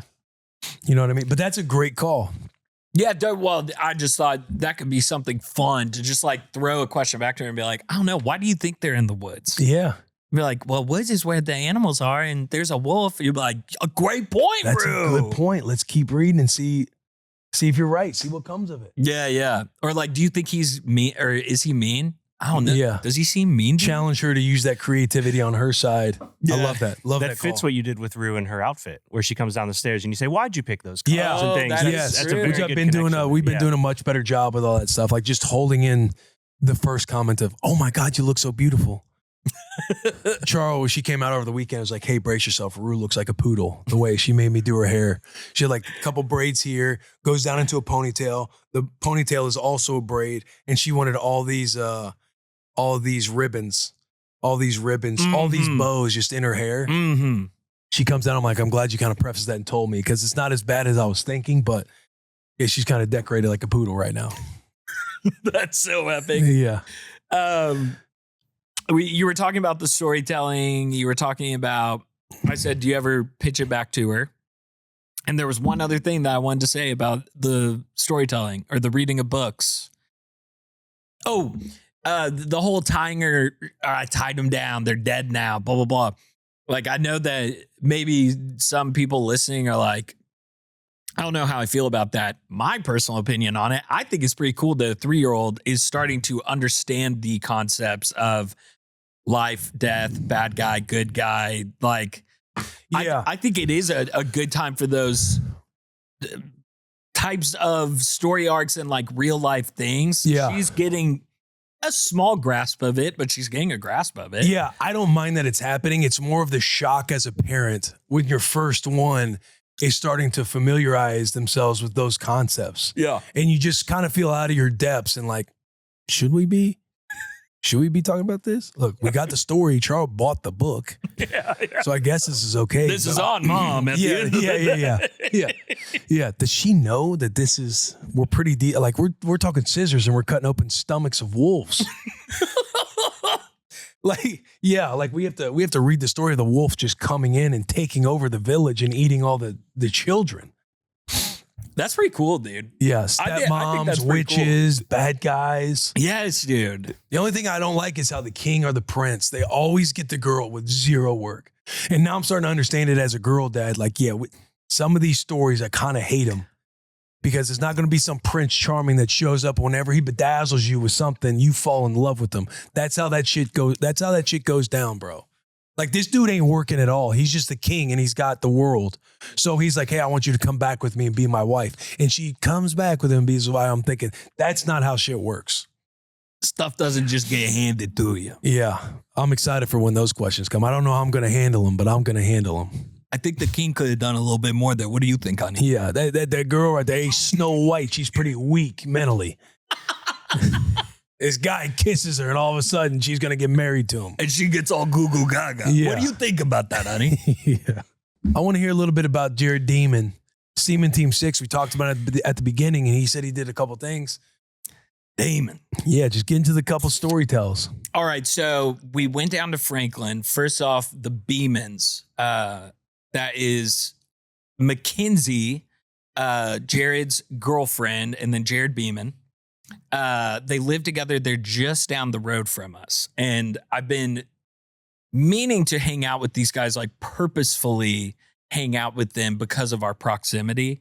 But we also very much enjoy their company. Jared's a gem. For anybody that's listening to For the Dads, if you want to see more content on Jared Beeman, check out Anything Bussin'. Yeah, there's a lot of Jared Beeman lore out there. Ton of lore, ton of demon lore, which is what we call him. But was very excited because it was going to be his first time really hanging out with Scarlett.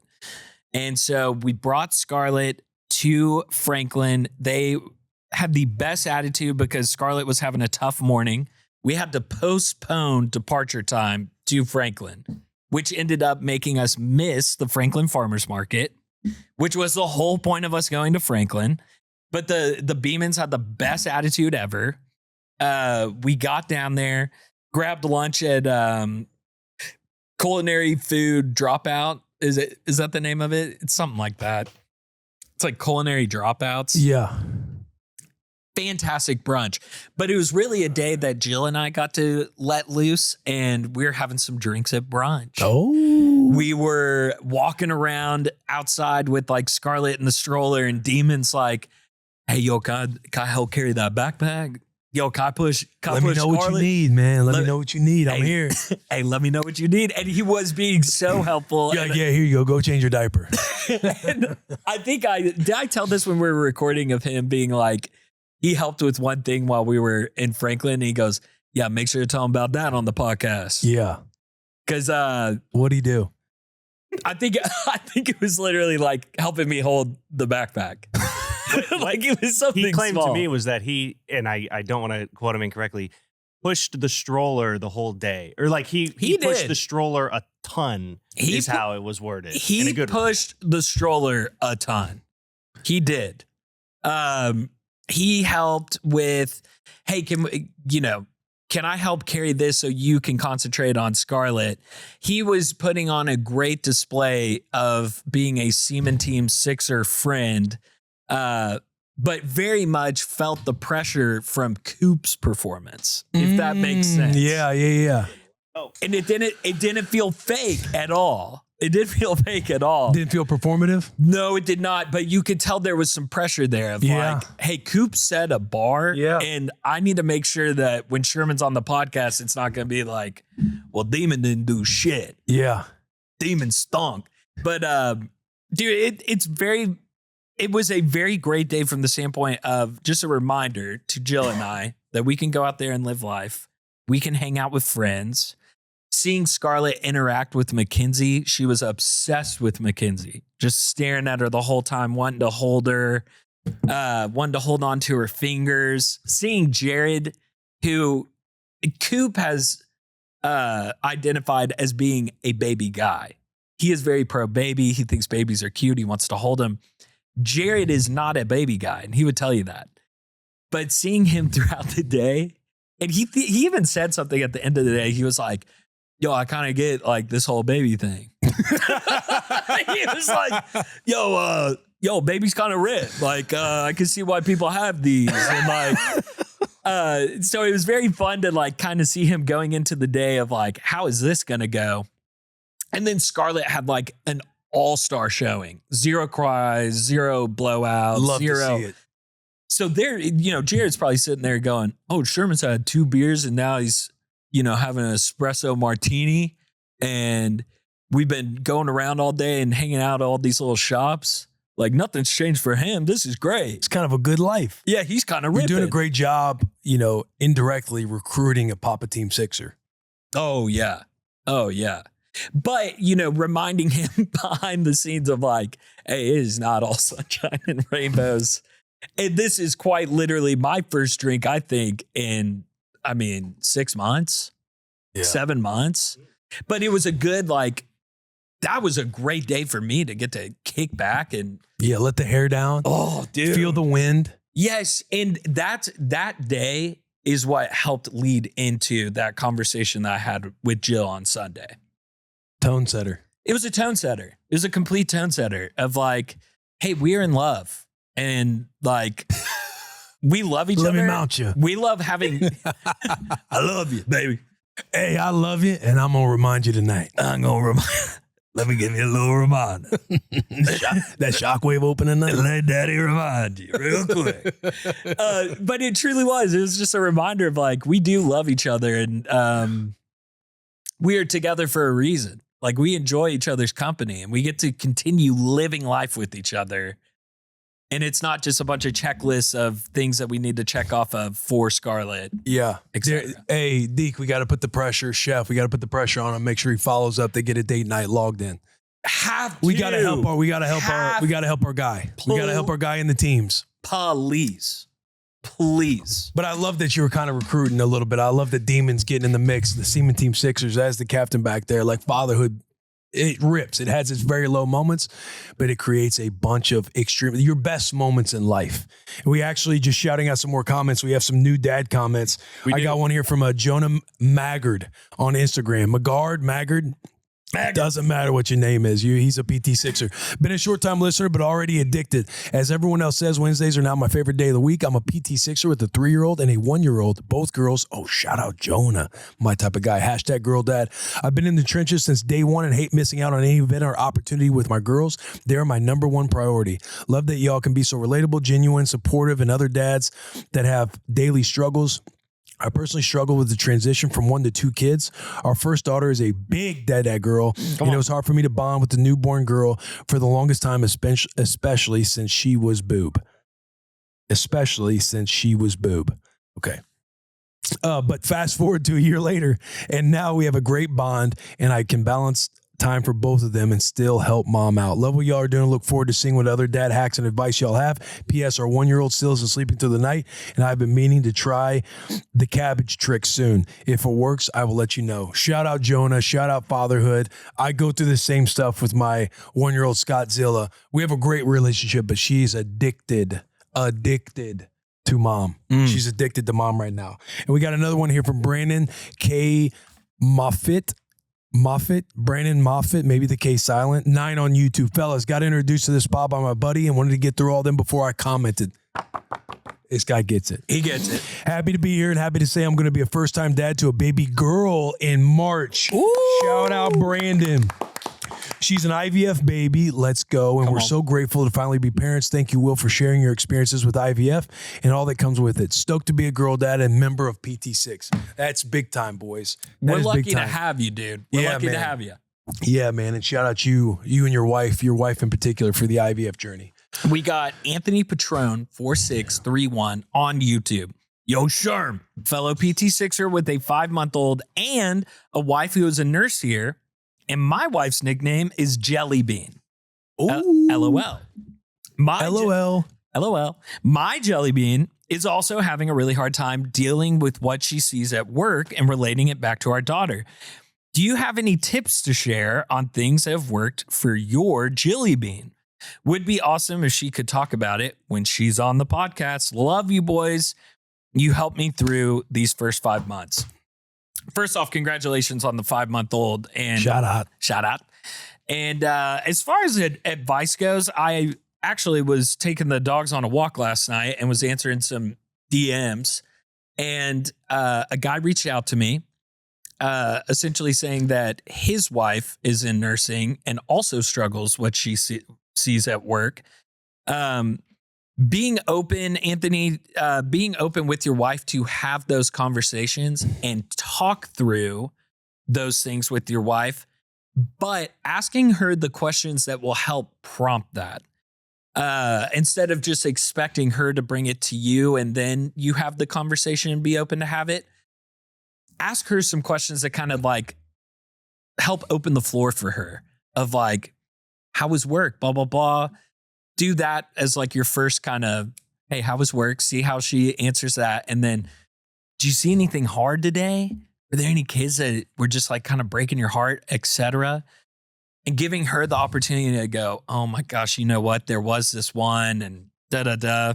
Because I feel like being able to be that person to bounce off those feelings with somebody, that's a great first step of helping them process that. I love that. That would be my advice. That's great advice. I'd crack a cold one to that advice. Dude, speaking of crack a cold one does go to communication, by the way, for this week. Okay. Let's dive in. Crack a cold one to communication. Or if this week is more of like sip a hot one. Yes. We have a hot chocolate flavor with Liquid IV where you get your hot water. It is getting the colder times of the year, and Liquid IV has this hot chocolate flavor to where you just throw it in the hot water. And again, more electrolytes than any leading sports drink. Better hydration than 16 ounces of water. You just throw a packet in your water, whether it's cold water. They got a bunch of flavors. Cotton candy is my favorite flavor to go with the cold water. I do enjoy this hot chocolate on sipping a hot one. If you want a hot beverage that also gives you electrolytes and hydration, vitamins and minerals, all the fun stuff. It's Liquid IV. You go to Liquid IV, you can use code BUSSIN and you'll get 20% off from the boys to you, from the dads to you. Yes, you will. PT6 to you. And sip a hot one, crack a cold one. This week is for communication. Communicado with your spouse. Because we've been bringing it up all day today with all of our stories, and then especially that comment. Last one here, Paxton Hancock on Spotify. One Shelf and Fat Staff, PT6 from day one here. Listen to the first epi on the way to our first imaging appointment. And now we are in the hospital awaiting the birth of our first little girl, Hayes. Flooded with emotions and watching the love of my life be an absolute warrior as they poke and prod her for this induction. 4 centimeters and counting. The bed, quote unquote, for me sucks harder than a shop vac. Good. Baby mama, soon to be wifey, can't eat anything and is starving. Good. Prayers up, rain down, PT6 out. PT6 out. I actually have one getting admitted to the hospital as well. And shout out you, baby Hayes. Welcome to the world. Welcome to the Team world, 6, Hayes. Milk Team 6, mom. Come on. We just got a minute. This one's from David Gutierrez. David Gutierrez. We just got admitted to the hospital. My wife's water broke. Now we wait for our sweet baby girl to be born. Shout out girl dads, man. Ready to earn my couch badge for the second time. Good. Staring at you, Sherm. Repeat offender. This is baby number 2, but first girl. Very excited to be a girl dad. I love the podcast. I wanted to call and leave a voicemail, but baby girl's about 10 days early. With the holidays right around the corner, what family traditions are you looking forward to? It's a great topic. We got Thanksgiving next week. Holiday seasons, holiday traditions. Yes. I'll tell you what I'm not looking forward to. Please. The pressure that comes with gift giving. The stress that comes with giving. As a guy, it's like my love language is not even close to gifts. Like I always appreciate if I do get a gift, if there's a thoughtful gift, it kind of reminds me, it's like, fuck, I wish I could put my intention toward a very thoughtful gift for somebody. It's just a reminder that I suck at gifts.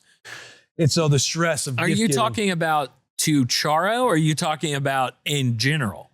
In general. Okay. It's a little like, even with Charo, I get to where I'm 2 months out and I'm like, I need to get on gift giving. And then I procrastinate. So a tradition I'm not looking forward to is gift giving. The family, as a new parent, I would say the family dynamic around the holidays is a lot different. You get to, as the parent of the kid, like say you got the grandkids, I'm the only one, I'm one of 3 boys, I'm the only one with kids right now. So I almost have the leverage of making people come to me. Yeah. Because then you got to travel with kids and you definitely like don't want to do that. If family members have other kids, I know when my brothers, when they have kids, that'll come into the fold. But the family dynamic kind of shifts because maybe you had a tradition of going to your parents and maybe that's a few hour drive or you got to get on a plane. And now that you have kids, it kind of all of it goes through your head. And then if you're married to your wife, she might have family traditions to where you're trying to balance what the scheduling looks like. And God forbid there's other siblings that also have kids. So then you're trying to map out and plan all these things. That's where a lot of stress and pressure comes into play for the families and for yourself individually, because you want to care for and make sure it's a priority for your parents or your family that want to see the grandkids, but also prioritize your wife's parents who also want to see the grandkids. So not looking forward to those scheduling conflicts. Right now, we don't have them. Right now, we hold the leverage. Yes. Charles the only one. She has a brother. She's the only one with kids. I'm the only one in my family with kids. So now you have the leverage of getting your family to come to you, which is great leverage to have. Needed that reminder, by the way. You have said that before, maybe 2 or 3 episodes ago, of like, Sherman, you hold all the leverage. Like you got the kiddos. This is how you approach it. Because the parents, they'd be on you to pressure you to still come or make it in. It's like, hey, listen, I love you. I hear you. Here's how our world has changed. And you just got to know in the back of your mind, you got the kids. You got the kids. And you can metaphorically hold them hostage. Yeah. And be like, hey, you do what I say, you come this way. You don't have to be that aggressive. Maybe you can. Maybe you're at a point to where you do say like, I got the kids. What are you going to do? What are you going to do about it? But creatively, like in their brain, it's like, hey, we got to solve this problem. This problem is hanging in the balance. Ultimately, they have to be the one that bends the knee because they want to see the kids. Well, and thankfully, look, we're going to do our own Thanksgiving. Look, we're going to do our own Christmas here. Yep. We would love for you guys to come. My wife's parents, they're coming in. What are you going to do? Yeah. And thankfully, you said that to me. And it opened up a great conversation with my mom of like, because my mom wants to know like, hey, what are y'all's plans? What are y'all's plans? And I just straight up said, Mom, the learning lesson this year is Jill and I need to do a way better job of making plans. We need to do a way better job of telling people what our plans are. And thinking about what us as a family wants first. Yes. And my mom had the most epic answer of all time. Oh. And goes, tell us more. Well, Sherman, just keep in mind, you guys are the shot callers. You're the ones with the kids in the full-time job. So shout out your mom. I know. I was like, oh yes. Because she was like, that's what you needed to hear. Because you could hear. You could hear some pushback. You could hear something different. I know there's a lot of family dynamics out there, and God bless them all. Everybody's trying to figure it out and try to like win with their situation. But shout out your mom for that answer. I know that probably gave a lot of relief off your shoulders. So much weight off. And then she followed up with a great follow-up. She said, all I need to know is dates. That's all I need. She was like, I have no dates that have been thrown to me. If you just give me dates that work, then I will come to you, I promise. She comfortably put it back in your court. Yes. Hey, you hold the cards. We want to be around you guys no matter what. Yes. You just let me know what dates. Mama Bear is going to be there. Mama Bear will be there. Because she's like, that's great, I don't want to be in Jill's hair. I don't want to be in your hair. Yeah. What's a week? Respecting the other parents on the other side, the in-laws on the other side. Yes. Like, hey, you guys just let us know. Yes. We're down for whatever. That's the fluidity and flexibility you need. Literally a million kisses to Miss Amy because we have done a poor job of planning. Yeah. And taking your philosophy, putting it together with Miss Amy's, I'm like, we have a good plan going forward into 2026. Yeah. Do you have so for Thanksgiving for us, since we've been in Nashville, one thing that we've done is we'll go over to the Lewans for Thanksgiving. Last year we had Scottie. Charles was 2 weeks postpartum. So it was, that's right. We're going to cater in a Thanksgiving meal because we don't want Charles to do any work. You guys can come over. We'd love to have you. You can see Scottie for the first time. But we had a Thanksgiving at our house because Charles was 2 weeks postpartum. Yeah. The couple years before that, I want to say we went to the Lewans. And it's been just a different dynamic because it was when I was transitioning out of the NFL. When I was playing football, everything was based around the football schedule. Yep. So we're getting into a world to where we can now create some of these family traditions for Thanksgiving, for Christmas. I know what I'm excited about. Like, we're getting into our new house. Our new house gets done here by the end of the year. So we'll be in a new house next year to where it's going to have a lot of hosting capacity. My season to me goes to like whatever's easiest. This year we're going to the Lewans. Parents just came down for Scottie's birthday. We had all the parents, the families over. So that way we knocked that out to where, okay, I can't expect them to travel down again for Thanksgiving. So I'm assuming we're going to do Thanksgiving apart. And then Charles' parents are going somewhere else for Thanksgiving. So it just makes it easy to go to the Lewans. Just do a family thing. We got the food there. Our own tradition that we're going to start is your boy's going to start doing bar 3 on Black Friday. In the mornings, eat all the food. I'm gonna hit a bar 3 class. You guys are more than welcome to join me if you want to take your significant other and sign up for the class Friday morning. I'll get you guys the details, but we can sweat it out on Friday morning. Black Friday. Are you continually going to do bar 3? Is that what you're saying? I'm thinking in my brain this could be a good Thanksgiving tradition follow-up. I don't know what Thanksgiving's going to look like for us traditionally moving forward once we're in our new house. Yes. Again, I know we got the kids. Brother just got engaged to his wife. I'm sure families will be getting creative. Oh, congrats. So traditions for Thanksgiving is going to be looking forward to the future. One tradition I have, I want to ask the audience, what is the best way on Thanksgiving to eat a turkey? Is it baked? Is it smoked? Is it fried? Is it boiled? Is it all the above? I love a good smoked turkey. I know people can break their foot off in a baked turkey. I grew up on baked turkey, so I like the new flavors of a fried turkey or a smoked turkey. I enjoy a smoked turkey. Let's leave it there and pick it back up. That's a good spot to stop. Okay. And when we come back, we'll go into the turkey debate. Okay, just know that's how I ended the energy. I enjoy a smoked turkey.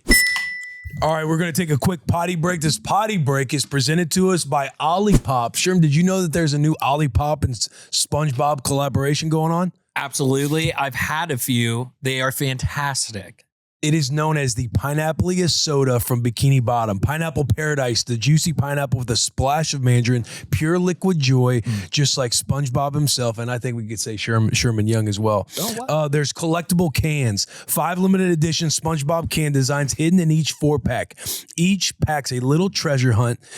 You never know which one you're going to get. And you can collect them all and unlock sweet rewards at drinkolipop.com/SpongeBob.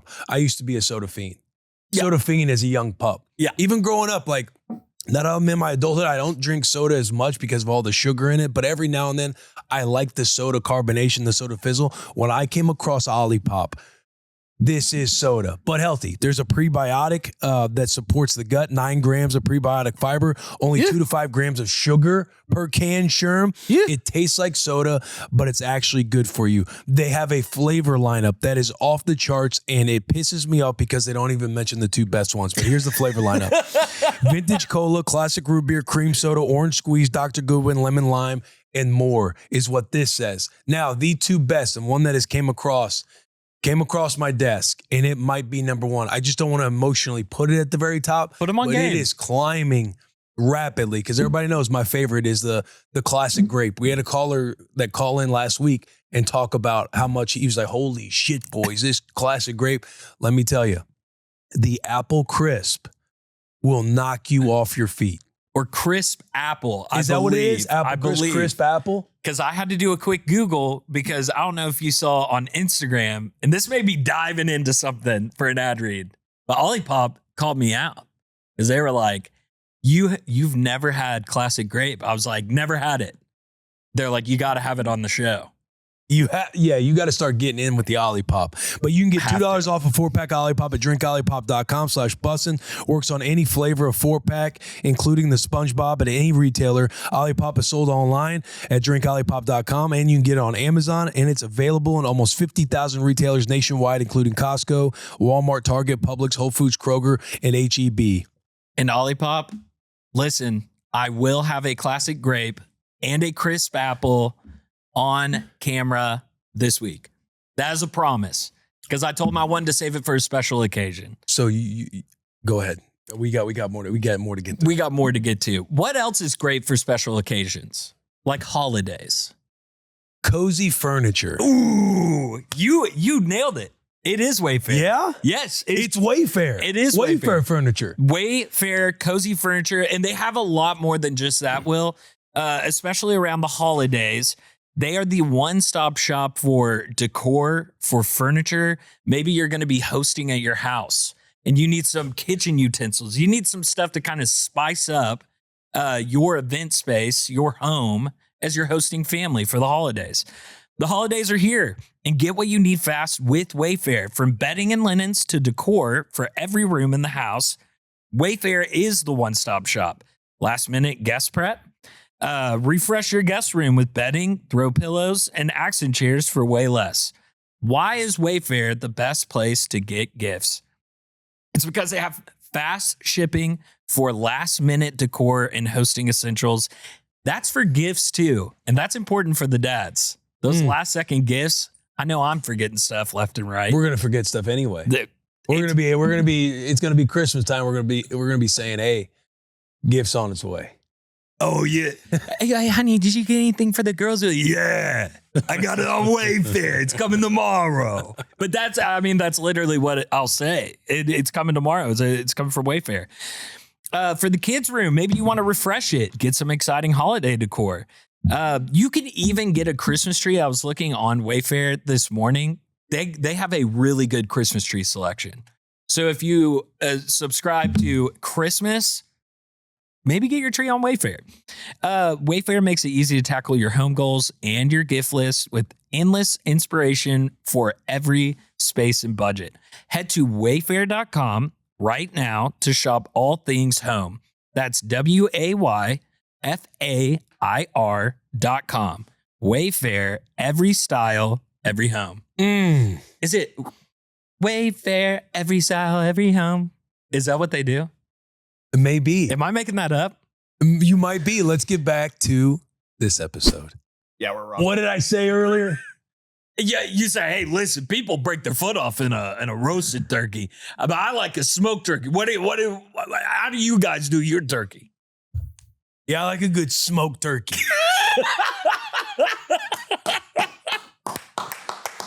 Let's go. Hey, I do like a good smoked turkey. I smoked my first turkey last Thanksgiving.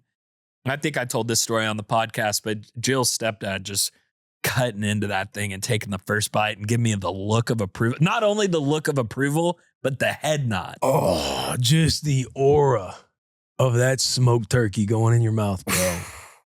And seeing the smoke ring too, because I used cherry pellets, so it gave it like a nice little pink.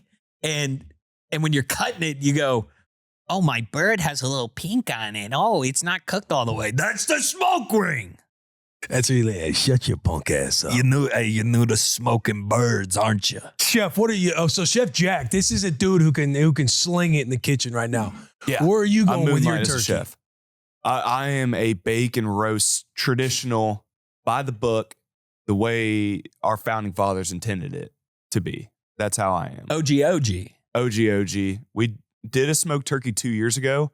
That was my first ever Wednesday night, go hang out with all your friends. And I had one bite and threw up. So we've never done that since. We're a roast turkey people. And this year is actually a special year, guys. This is the first year that my father is passing on the responsibilities of baking the turkey to me.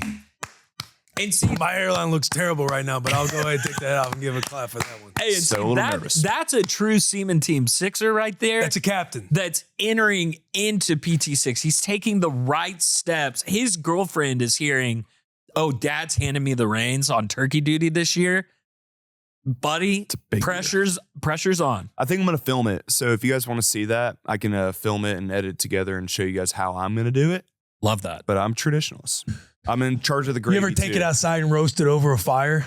No, but that would be sick. We don't have the setup. You're talking about founding fathers and all this bullshit you're feeding us. Like, you ever go outside out back and just eat in the woods? Like the musket. Yeah. We could do an outside roast, but I think the way they would do it back in the day is find a big Dutch oven type thing in there and then put the coals on top, like a true bake. Yes. Baking wasn't a thing just because the oven was invented. Yeah, it was the Incans and Mayans would do the underground ovens. If you've never seen an underground oven, Never have. It's actually very sick. Intricate And really cool. That's what we need to see from Chef. We do. We need an an underground oven. We need an Incan underground smoker. I'm gonna be in the backyard of my parents' house. My dad's gonna come home. What are you doing? I got a shovel out there. Like, I gotta make a. Boss man says to make an underground oven. But you can't just buy a turkey from the store. You have to go hunt one. Oh, even better. Oh, dude. That'd be fun. I have my license for turkey this year, and Delaney Walker has given me an invitation to come shoot one on his property. Can I get a day pass? Pretty sure I can get You a day could, pass. day pass is very cheap. I'll come out there and we'll shoot a turkey. You can use your hands, your bare hands. Yeah. If we were about it, that'd be sick. That would be sick. And when I say we, it's Chef. Yeah. If he bleeds the brand, he'll Chef. go out there and kill a turkey for Thanksgiving, make an underground Incan oven, and then roast one. You spend too much time with the mediator crew. That's what they do. Chef, your co-owner in fantasy football is Delaney Walker, and you were sitting right there when he invited us to his property. That invitation was for you as well. I would be happy to go. And The shoot a question turkey. would be, how great do you want to be? I want to be the best. You got to shoot Delaney a text today. All right. I'll get in touch with him. And the opportunity's right there. I've never turkey hunt. Hey, I've never hunted. Could he call Delaney right now and ask him? About it. Is that okay? Yeah, I don't care. Do you want to call Delaney and see? Yeah. We'll see if he answers. Because getting Chef out there to shoot a turkey and cook it would be epic. Yeah. That's a Seaman Team Sixer right there. That's a sicko. Yeah. Oh, Dad. And he can't look, Dad, you're giving me turkey duty? just go so far. You can't Google Incan oven. You got to go seek out an Incan. Is that what they are? That's what they are. Seek out. You gotta go down to Peru or Chile. Yeah. You gotta seek. You can't take a plane. There were no planes back then. You gotta go down and ask an Incan, how do you make these underground ovens? Because I got Thanksgiving next week, and for the dads, Nah, it's pressure me to I be gotta great. cook a turkey. My dad gave me turkey duties. Big deal. Did he? Yeah. Did he answer? I'll dial him. Oh, dial him. Oh, we were trying to fill the conversation while you were calling. Oh, shit. It's on me. No, you're fine. I don't think he'll answer. I'll give him a shout. You want to? Well, see if he answers your call. Is it ringing? Yeah, it's ringing. We'll follow it up with him. He's very, a busy very man. busy man. Delaney's a busy man. It's probably odd that I'm calling him too, because I usually text him fantasy updates. All the makers don't kick tear themselves on Delaney Walker Lane. True. Is there a Delaney Walker Lane? Your call has been. That feels like an ignore. Oh, we'll get Delaney We'll on the get him horn. online. We'll see if we can hunt some turkeys on his property. We'll see if Chef can hunt a turkey on his property next week. That'd be sick. That would be so Talk about sick. making your old man proud. Just walking in with that bird. I don't. that big We're old not a hunting gobbler. family. Oh, you're not a hunting family? No, don't let the accent fool you. The accent did fool me. Yeah. No, I've. That's a big joke around my friends. Is I have a very southern accent, not by design, but I'm not like Yeah. an insanely southern person. I love football. I like beer. Yeah. I like a lot of things. I don't know where this is fucking going. Hey, I will tell y'all this. As far as getting your first turkey, I got mine with a rifle, not a shotgun, from range. And you get one of them birds down, and you get them nice and plucked, they're ready to go. Right then and there. I'm all in. I like football. I like drinking beer. I like a lot of things. I like I don't know where I was going with that. I like the American flag. I like tradition, I like God. I don't know what to do with my hands right now. but I don't. That's how I felt. But I ain't never killed a turkey. Yeah, But I don't I'm got it right. open to it. Are you open to it, Chef? 1,000,000%. Okay, good. Good. And for the comments too, fried turkey, smoked turkey, baked turkey. Are you a fried guy, Derek? I'm a deep fried guy now that I live in the South. We were ham people up north. We weren't really turkey too much. And so my dad make a ham no matter what. I think smoked is great. I think baked is great. I think they're all great. Now that I've had a deep fried turkey with the crispy skin and the ease it takes to get into it, which I know is a little bit of a, I don't know, taking the easy way out for it. But man, a deep fried turkey, I love that shit down here. Love it. I couldn't agree more. And to set up PT6 for next week's episode, just like Will said, let us know how you prep your turkey. Let us know if you're more of a ham family. Maybe you're a Texan, because I know my family did this a lot. Maybe you're a beef tenderloin on Thanksgiving. My grandparents always had a beef tenderloin. My dad always did a beef tenderloin on Thanksgiving.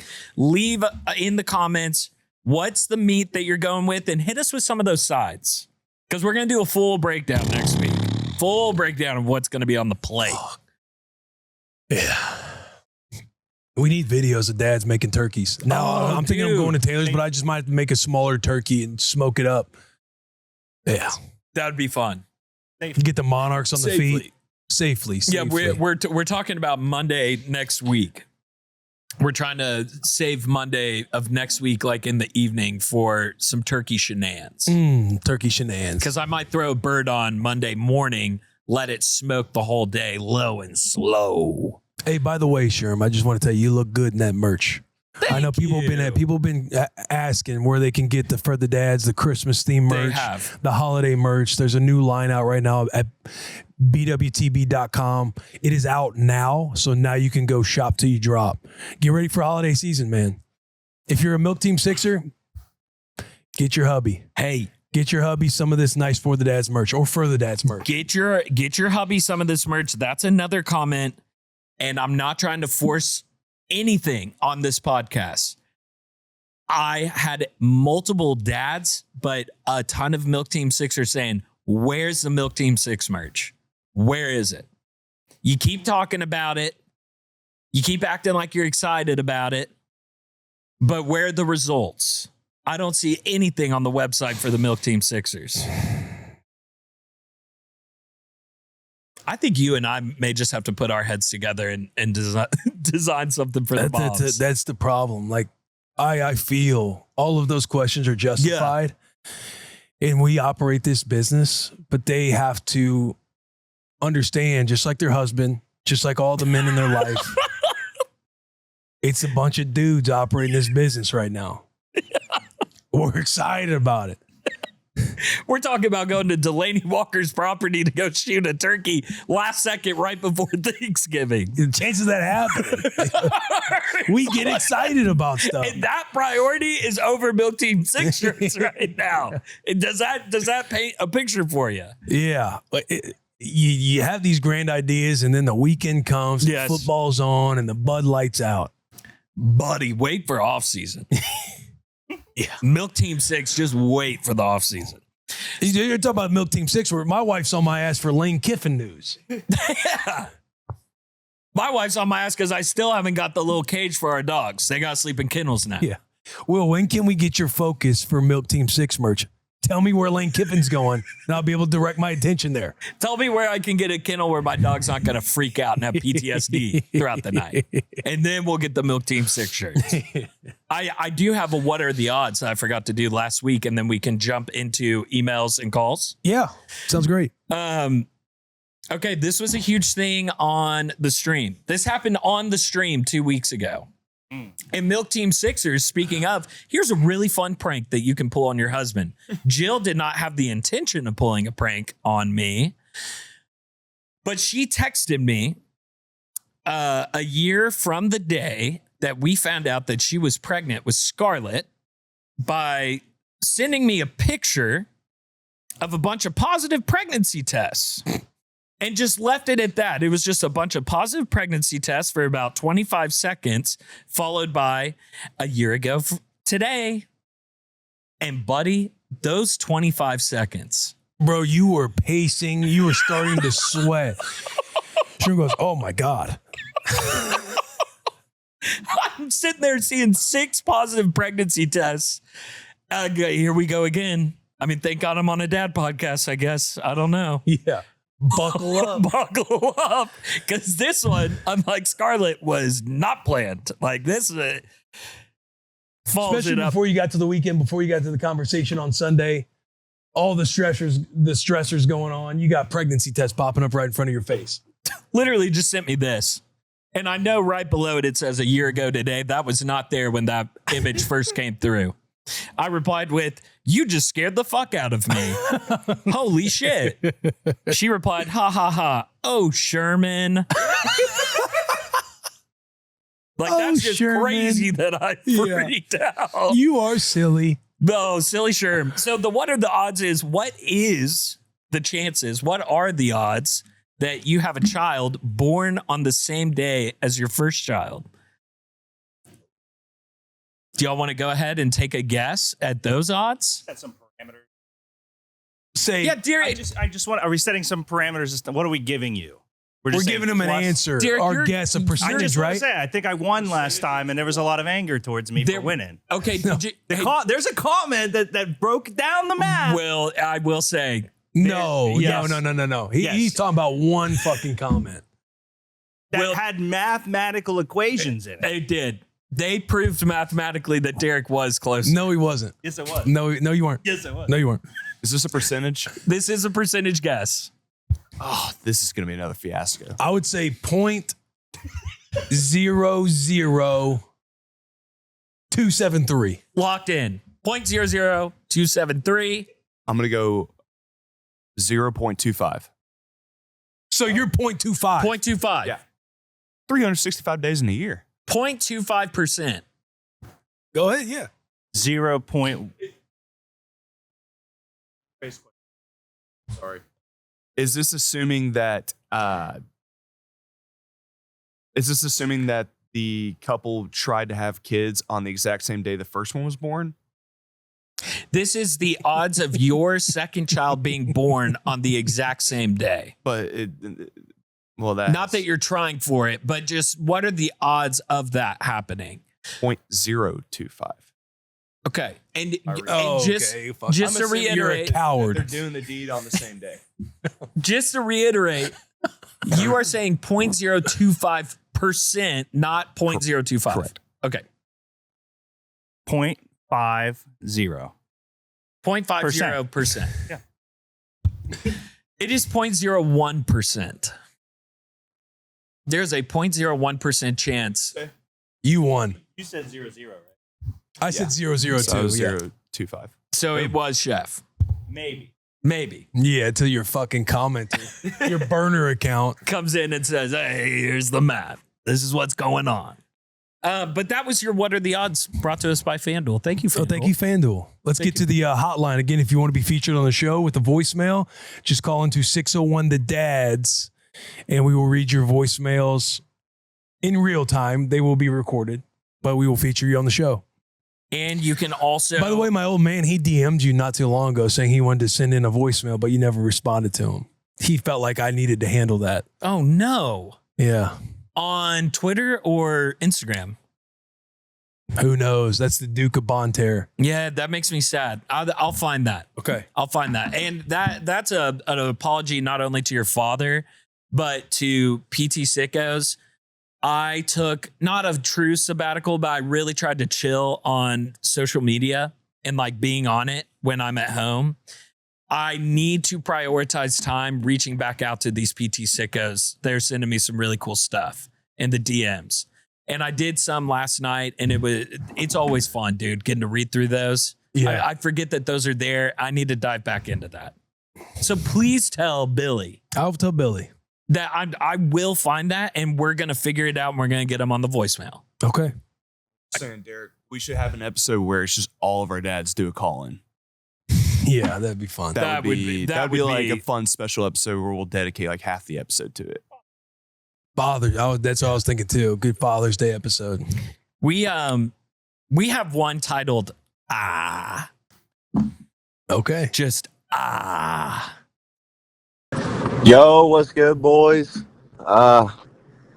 Just got off my leave. First day back to work. It's already been crazy. We are in the trenches. Like, dude, I'm telling you, we're in them.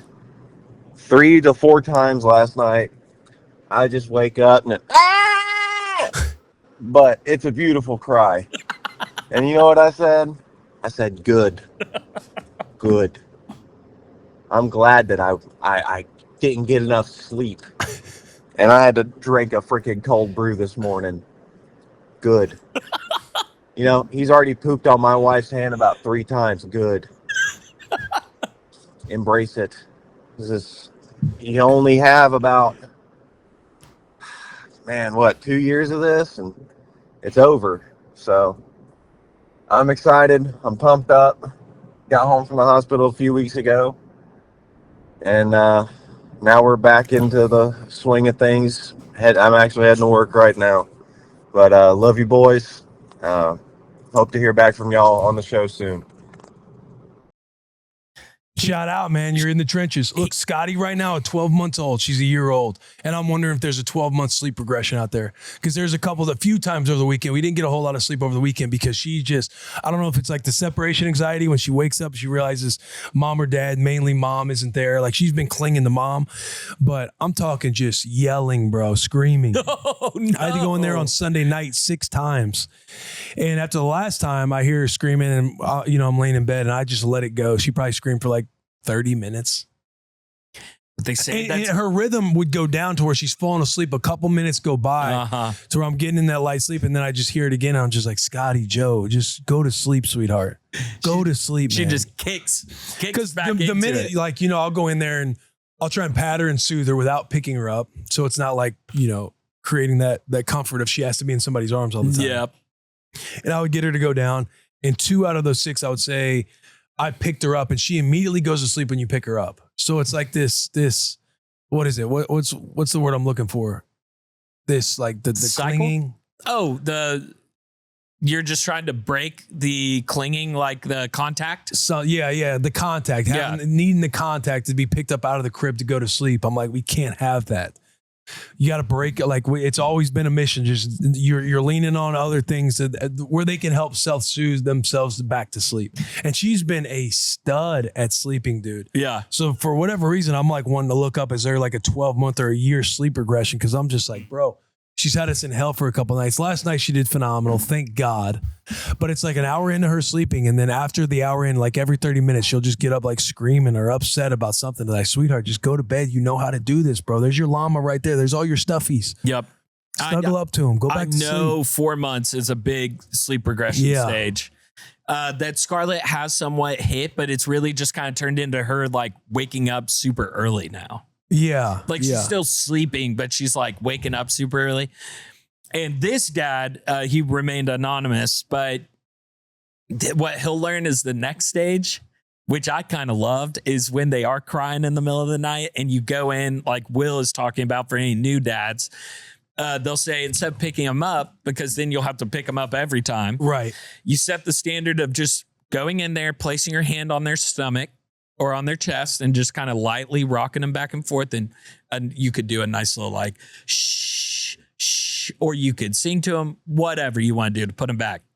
But that moment that you're in some deep shit is when you step over their crib to put the hand on the chest and Passy's out and they're just smiling. Bro, when they are see you, smiling. they're smiling. You're like, oh, I'm cooked. Scottie be trying to roll over to like grunt and sit up. I'm like, no. You got to go back down. It's like, this is not playtime. Yeah. Because you're right. You're trying to do your best to train them to kind of self-soothe. Like you let them know that you're there. You're not making eye contact with you. I'm like kind of looking away and I'm on a knee because Scottie likes to sleep on her stomach. So she'll be like her little butt's tooted up and stuff. And I'm like patting her on the butt. I'm just like looking away. And I like try and stick the look. And if she's looking at me with a smile or whatever, I'm just like going to look away. You're trying to help get it to where they're not just dependent on needing contact from you. Because you pick her up and put her in your arm and she'll just be like, and their little brains, their little brains when they've been crying and then they see their favorite person, they're like, yes, it worked. Yeah. Crying works. Because Scottie will start like, what I'm thinking of how she's manipulating the system, she'll take the stuffies and like throw them out of the crib and then be like yelling, standing up in the crib. And I'll be like, hey, there's a camera up there. I see you, bro. You're trying to do this to get us to come up here. You leave these out. I will not come back. You did that. Yeah. There ain't nothing else that did that. You did that, Scottie. Lay him down. She starts trying to sit up, pick her up. Nope, it's bedtime. I can just picture her doing a Will Compton grunt as she's trying to get. Yeah. There's Dadas. Here we go. It gets to a point too where you'll go so much and you'll just be fuming that you can't get any sleep. And I'll just be, they're like in your arm like this and they're trying to like hyper extend their body and you're just like wrestling them, squeezing them like, no, you're not getting out of this pretzel.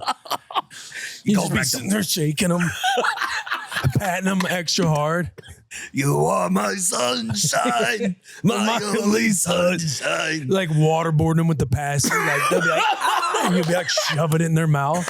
But Jill always gets so pissed. She doesn't want it. She doesn't want it. She's gonna take it. No, she wants it. Trust me. But yes, good luck to you. Good luck, sir. Trenches never stop. They never stop. Code Brown is our next call in. Hey boys, my name is Troy. I'm from Wisconsin. I'm the dad of a 2.5-year-old daughter and a 5-month-old son. Calling just before 7 a.m.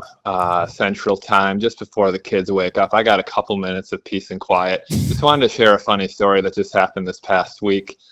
So my 2.5-year-old daughter is in the midst of starting potty training and has been dealing with some constipation issues, which apparently is normal for the potty training age. And we've been trying all sorts of different things, trying a lot of high fiber foods, prune juice, reached out to her pediatrician, all this fun stuff. It had been about 5 days since she had pooped last. And it was, Dada's turn to give the bath. And I took her up there. She had prune juice earlier in the day. And I think you can see where this is going. But something between what we had been trying in the previous days and that warm water relaxing the bowels let it all out right there in the bathtub. And unfortunately, it happened to be Dada's turn to give the bath. So had a Code Brown up there, and that was a wild experience. On one hand, it was good that she finally pooped. On the other hand, it was bad for Dada. Dealing with the cleanup. So a little bittersweet moment, just like many things of being a dad. It's the greatest in the world, but it's also literally shitty sometimes. So thought you boys would like that story. Love the show. Just picked up my first piece of For the Dads merch. Excited for it to arrive. Keep doing what you're doing. My favorite podcast out there for sure. So thanks again, and talk to you again soon. Troy, with the shout kind out, words Troy. at the end. Nothing like shitting in the tub. Nothing like it. And talk about a frenzy that happens mentally if you're the dad if you're the one on the wall for bath time. It is scary. But like for me, nothing more terrifying, nothing more of a nightmare than just shit everywhere. Nobody's then you got to pull them out of the tub. They're dripping. Stand on the towel. Stay right here. I'm getting cold. Well, that's what happens when you shit in the tub. Put this towel on. Stay warm. Yeah. Drain it. Refill it. Oh, he didn't have a super thick Wisconsin accent, but I loved how it came out whenever he said Dada. yeah. Oh, yeah, Dada. It's Dada's turn. That's a man that eats some cheese, man. That is a man that eats some cheese. And hey, good on you, Troy. Way to stay in the trenches. Way to fight it. Bath time is such a sacred part of our night time for Scarlett. Mm-hmm. She loves it. And if anything goes awry that makes her have to come out of the tub, like if I'm about to put her in and the little ducky thermometer, I look at it last second, I go, 109, that's too hot. Scarlett, let me adjust the temperature. Well, I already held her over the water. She thought she was about to go in. She goes ballistic. She's trying to get some action, some splash zone action. Like, put me in the damn tub. I don't care if it's 112. Yeah. Do your warm up to girls, them. do they like bath time? They love bath time. Yeah. Scottie loves bath time. We'll get them in the bath together where Scottie's on her little seated thing and they splash each other back and forth. Oh, dude. Rue loves it. Rue's always trying to check the temperature. Too hot. It's not too hot. Okay, it's a little spicy, but you'll warm up to it. She said that or you were saying that? I say it to her. I'm just stand in there. Like, just stand with your feet in first. It'll warm up. See, it's not that bad. I'll start splashing her. She'll spaz out. No. Can't get out now. I want to see you in the trenches more. I'm sure you want to see me in the trenches more. Yeah. I was laughing this morning carrying out those boiled peanuts and holding Scarlett's backpack and her little milk bottles. I went to open the front door and the boiled peanut juice just all over my jeans. And the first thing that shot in my head was, I wish Will was here to see that. You'd just be like, oh, buddy, you in the trenches good. Yeah. It sucks at times. It does. Troy, it's what makes it great. Thank you for calling in. Thank you for calling in, Troy. We Also, do have. Go ahead. Just another reminder. I feel like we haven't said this on the show in a while, but for any new listeners, when you call in and we select you for the show, we send you free merch. Yeah, we have forgotten to say that. You So get Troy, he just bought his first piece. He's going to be getting some more merch now. Yeah, you're going to be getting some more stuff. So when we reach out to Troy, we'll make sure hey, what'd you buy? Because we want to give you something that you don't already have. And again, if you want to be featured on the show, let your voicemail be heard. 601 the dads. We'll get into these emails. If you're on international soil, beyond the pond, you can write in or email us at 601thedads@gmail.com. I have one here from Megan Paxton. Come on, Megan. Megan Paxton. Milk Team 6 here. Ever since we had our little girl in February, my husband has been locked in on For the Dads. He's such a huge fan. He even wore the PT6 shirt to the top of a 10.5-mile hike in Montana for our honeymoon, just so we could take a picture and tag you. Photo attached below. This is our beloved PT6er right here on top of the mountain after a 10.5-mile hike. He's always talking about which PT6 piece of clothing, accessories he should get next.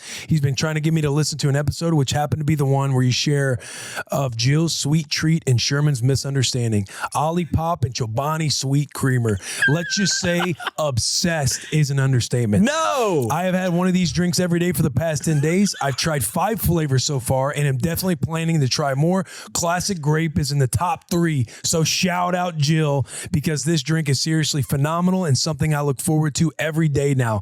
And if you could do a shout out to my husband, whose name also happens to be Will, shout out to boy Willie PT6, that would mean the world to him. He's a rock and we couldn't do it without him. He just started a new job and is working so hard to provide for our little family, and we are so grateful for a dad like him and the examples like you two to follow after. You guys do an amazing job. So excited for the next episode. Coming straight from the good life. Go Big Red. Go Big Red. Go Big Red. That guy, shout out Will. That got the eyes watering a little bit. I love hearing Milk Team Sixers being proud of their hubbies. Yeah. That's pretty sick. You sound like a stud, Will. Yeah.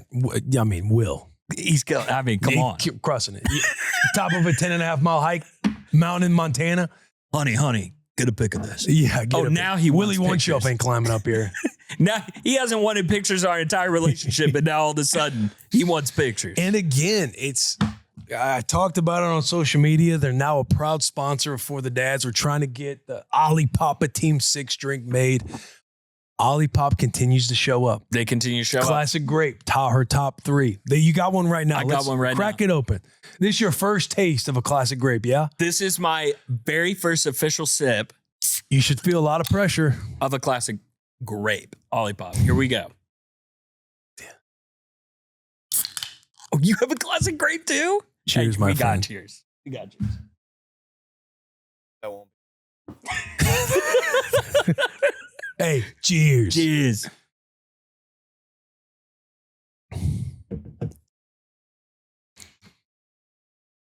Come on. Yeah, dude, that's strong. Hey, come on. That's strong. That reminds me of like childhood like grape juice flavors, but like with the pop and fizz of a soda. Like that's very strong. Come on. I'm telling you. 9 grams prebiotic fiber, 2 to 5 grams of sugar. You like a little, if you're on a little, I'm not drinking soda, but you like to switch it up from water or something bland. Olipop is the move. And we have to get crisp apple in here. Yeah, that's crazy good. Because that one is changing my life from the inside out. That's not anything to be said like how good SpongeBob is. Oh, we love SpongeBob. Love SpongeBob. Not a shot at all. It's SpongeBob. But whoa. That was yeah. Yeah. That's why we got a call in. Now you see why we got a call in last week. We got an email this week. I want to hit up Adam. I saw they hit us up on Instagram. I want to hit him up and say, hey, I know what you're talking about now. Olipop sent him a care package. No so way. Adam from it, yeah, they had reached out on X and they said, check your DMs. We want to get you some, which started a X conversation about people overseas saying that they received Olipop, to which Olipop said, how the F did you do that? It was a very funny little X thread. So shout out to Adam. He got Olipop needs to be arm in arm with For the Dads. That's all I'm saying. That's all we're saying. That's all we're saying. Have you guys tried the classic grape yet? Which ones have you tried? Vintage cola, root beer, the strawberry vanilla, cream soda. Grape, I hadn't tried it until your obsession with it. Unbelievable. I'm not a grape guy with it. So good. My favorite's still 10 Toes Down cream soda, and then the strawberry vanilla was delicious. Chef, what are your favorites? Yeah, what are your favorites? Yeah, Chef. Oh, that's so nice you guys asked. Fellas, I have a confession to make. Don't do this. I have not tried Olipop yet. Okay. I would explain, but that's, I don't believe in, making excuses. I just haven't been good enough. We gotta change that right now. That's gotta change right now. Well, hey, may I ask why? Just because, look. Yeah. For the dads, we're small. This is, we talk about small businesses. This is a small podcast. For the dads, we got a couple brands taking shots with us. Brands that we love. Wayfair, Olipop. There's been a couple we said no to because it's like we want stuff that we enjoy. We want this community to trust everything that we're kind of saying, we're collaborating on, we're engaging with fans with. Yeah. And Olipop is one that has came to the forefront and sponsored this show that we are beyond excited about, that we are belated about. Belated. Sponsoring means giving us money. They're now like, we would be, shout out, no free shout outs. This is what we do for Olipop. Now they're like, nah, we want to support this brand. We want to be arm in arm with this brand. This brand gets us going because they love our product. And we got a group of four. A group of four. For the dads. That in my mind, I go home and my wife's like, how was work today? And I'm like, the for the dads guys bleed the brand. Yeah. And are truly on board with the vision. They represent everything we're about. You're the captain of ST6, of Seaman Team 6. And you want to tell me that you haven't tried a brand that is in the foxhole with us. Do you got their 6? You don't. Will. Is that No. He's right. Am I not spitting facts right now? He's right. No, I think you're making really good points. Here's where I would jump in. Okay, I can't wait to hear your leadership right now. Has he fallen short so far? Yes, but he is willing to redeem himself, and he is willing to do it right here on camera to show us and to show Olipop that he may be belated to joining us in the foxhole, but he is elated to join us in the foxhole. That's the word I was searching for earlier when I said belated. No, truly. Hey, I might not have a brain, but I have an idea. Hey, I knew where you were going. This brand that is belated. Dude, I lost it when I was like, belated. They are. I knew what you meant. And I'm so passionate when I'm saying it was one of those things. It's not intentional at all. I just hadn't gotten around. I've been on a no soda thing, which the wonderful leader of this podcast has let me know that this is actually not a soda, but anything carbonated I've tried to stick away from. So that was kind of the intention behind it. But let me just say, guys, I'm all in now. And just to prove it, we'll try the classic grape, and I'm also going to try the vintage cola. Come on. And give you guys some thoughts. Oh, he's going to love it. Holy shit, that's good. That's actually really good.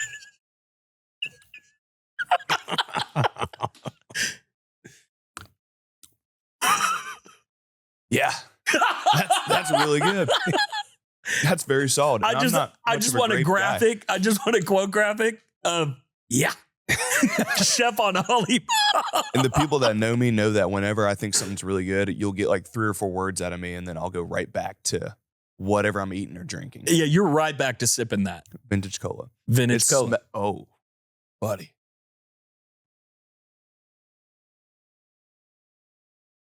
That is incredible. And Will, what were we saying it's in it? 9 grams prebiotic fiber, 2 to 5 grams of sugar.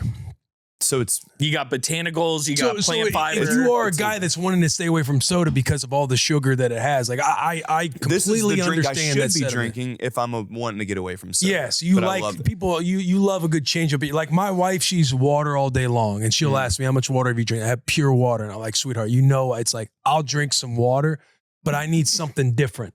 I just need something different when I'm drinking, when I'm having a drink. Yeah. And where Olipop goes above and beyond is you could just have flavored water that's like sparkling water. Yeah. I've seen those like imitation sodas. Yes, they do that part very well, but they also have a ton of healthy stuff, a bunch of biomes that are really great for the gut as well. What's crazy is we are giving Olipop such a shout out. I hope they're tuning A in listening crazy right now. shout out. But it's coming from the heart. Like we genuinely are like, Yeah. I'll go rate. We'll start vintage cola. I'll get that an 8.2 out Okay. of 10. okay. Which, by the way, my scale is there's no such thing as a 10. I'm a very serious person. I would give this like an 8.9. Very good. Refreshing. Doesn't feel heavy. That's a big thing on a soda. For when those it feels listeners- Right. syrupy and you're like I can only have a couple sips. This is For those listening and not watching, that was an 8.2 for vintage cola and an 8.9 for classic grape. And you have the grape flavor, and the difference here, because it's like a soda substitute or whatever, Yeah. whatever concept's in your brain. But the sizzle, it's a light sizzle. Light sizzle. It's not one that's like attacking your mouth as it goes in there. No. It's It a feels light light. sizzle. Like you I could swear to drink God, wait till you get your lips on the crisp apple. I'm pumped. Buddy. I'm not shitting you. He's like, hey, Will's not trying to be funny. That's serious. I got an email here from an MT6er. I got Lexi Morris. She says, fellas, I'm a proud Milk Team 6 member and weekly listener. My husband got me hooked months ago. He's a PT6 sicko and fellow girl dad to Emerson, our 8-month-old baby girl. Wanted to write in and let you know that the wives love to gush on their husbands. We see the husband, teammate, and father you're trying to be. We appreciate that you want to be an intentional husband and father and actively display your effort to us. While as women, we may carry a lot of the worry / load for our children. We couldn't do it without you. My husband, Michael, is truly the most amazing husband and father. We've not had an easy go as first-time parents, and my experience postpartum, and as a first-time mom has still been amazing because of him and how well he has loved me and truly met me where I am. He's 1 month post a life-saving stem cell transplant. So just have to give him the shout out he deserves. Michael, I know you're listening. So just want you, I'm so sorry. It's okay. I feel it in my nose too, brother. We haven't cried in a while. We can get some tears going. I know you're listening. I just want you to know that your girls love you endlessly and you're our superhero. What an incredible man to fight for your life. So you can spend the rest of it with your girls. Take care, fellas, and keep putting in the effort like you do. As a wife of an intentional partner, I can tell that we appreciate you. I can tell you that we appreciate you. Dang. She provided pictures, of course. Let me cover my wet eyes with the pictures of Michael with his daughter Emerson and his wife. What a legend, dude. Legend. What a legend. Thank you for writing in. That is Milk Team 6, what are you doing? Why'd you have to do that? yeah, why you gotta jerk Let's the see tears? what you got. The to women do have that. infiltrated our brand, and now they just give us stories that we just tear up about now. Golly. And Michael, you are very lucky. It sounds like you have a fantastic wife. I have another one. I think if I read, it will kind of take me out of this. Okay. Hopefully. Says, boys, just got the news that my wife is pregnant. I've been listening to Bussin' since the first episode in 2019. I've listened to a couple episodes of For the Dads, but hadn't deep dived just yet. With the news coming out, For the Dads will be my #1 podcast. I'm over the moon excited to bring a little one into this world, and I was born for the trenches. My question for y'all, my wife is only 2 to 3 weeks along. We found out November 14th, and now she wants to do a big shebang to surprise everyone on Thanksgiving. This is a brilliant idea, by the way. I love this. With the close relationship I have with my father, how do I not tell him? I'm not great at keeping secrets, and we talk every day. What do I do and how do I act? I know if I ruin the surprise, my wife will be absolutely livid. She will. She will. Would hate to start fatherhood in the doghouse. Please help. Can't wait to be a part of the PT6 Also, cream soda Olipop is better than grape. Yeah, I said it. It always comes back to Olipop. Do you say they're how far along? 3 weeks. 3 weeks And they along. just found out 4 days ago. And he's saying I got zipped the lip until the 26th. The 27th. We didn't say his name, did we? Oh, we did. Well, we'll knock that part out. Gotta knock that out. That's a good note from Chef. We'll knock his name out. You better be a bear trap. This is where you just got to remind yourself, this is beyond you and your insecurities of keeping a secret. Like, you better be a bear trap. Because again, you want to film, you love to film the moment, the reaction. Yes. And capture it because your dad's going to be elated. He's going to lose it. He's going to look like old fat Stafford reading Lexi's email. He's going to be bawling. Yeah. Or he's going to be trying to hide the tears. He's going to be so excited. If you are as close as he's saying, especially, it's like loose lips sink ships is what they say. And I would say that this is a great time where you're gonna have to eat the secret, dude, and he'll know something's going on. Maybe, if maybe. he's got a pour your excitement into just being excited that everybody's coming to town and seeing him, and don't do it so much where he's like, "Is something up?" and then you're kind of put in a weird spot. Yeah. Just and if you have to make up a little lie to keep a secret for a really fun thing, dude, I'm all in favor of lying to protect a surprise birthday party. Or lying to protect a gender reveal or we're pregnant. Yeah. It's like a Santa Claus lie. Little Santa lie. It's a little Santa lie. Little white lie. Little white lie. Anonymous. I have an anonymous right in here. Papa Team 6. What's up to the starting lineup for the Bussin' Dads? Number 9, QB Fatthew Stafford Young Jr. Number 51, Mike Linebacker William Earl One Shelf Compton III. And Team Water Boys, Chef Jack a lot and Derek Drinkwater. What is this? That was my favorite one reading it. I was like, we're water boys, baby. Let's go. Chef Jack a lot. Holy shit. That's pretty crazy. Oh, I just got married on October 25th. See picture below for the boys. My husband and I want to have. Oh, this is a female just ripping shots. No, ripping that's a quality shots. Yes, she knows how to hang, boys. She does. She knows how to hang. She knows how to drink a beer and an Olipop. Come on. My husband and I want to have kids, but we don't know when we want to start or what that conversation is like. Any advice for an aspiring member of Milk Team /MILF Team 6? Who brought up the conversation first? How did it go? What questions did you have? Etc. Any guidance will be helpful and appreciated. I'm a day one listener of For the Dads and a tier 1 of Bussin' as well. Thanks so much for reading and GBO. Just taking a shot at old fellow Vol, Chef Jack a lot. It's forgiven. It's forgiven. Hey, us Tennessee fans, we like the banter. Yeah, the banter. Hey, we just have a little fun, man. That's how we do it in Vol. We like to goof around. That's a great question, by the way. It is a great question. How did it come up with y'all? I think we both kind of knew we wanted to get started. Yeah, as soon as possible. I know that's not the same for everybody. Everybody has different conversations. At the end of the day, I don't think you're not going to figure out the perfect setup or the perfect time. You know what I mean? Yeah. Like if you think back to everything that worked out for you that wasn't a perfect moment. Yeah.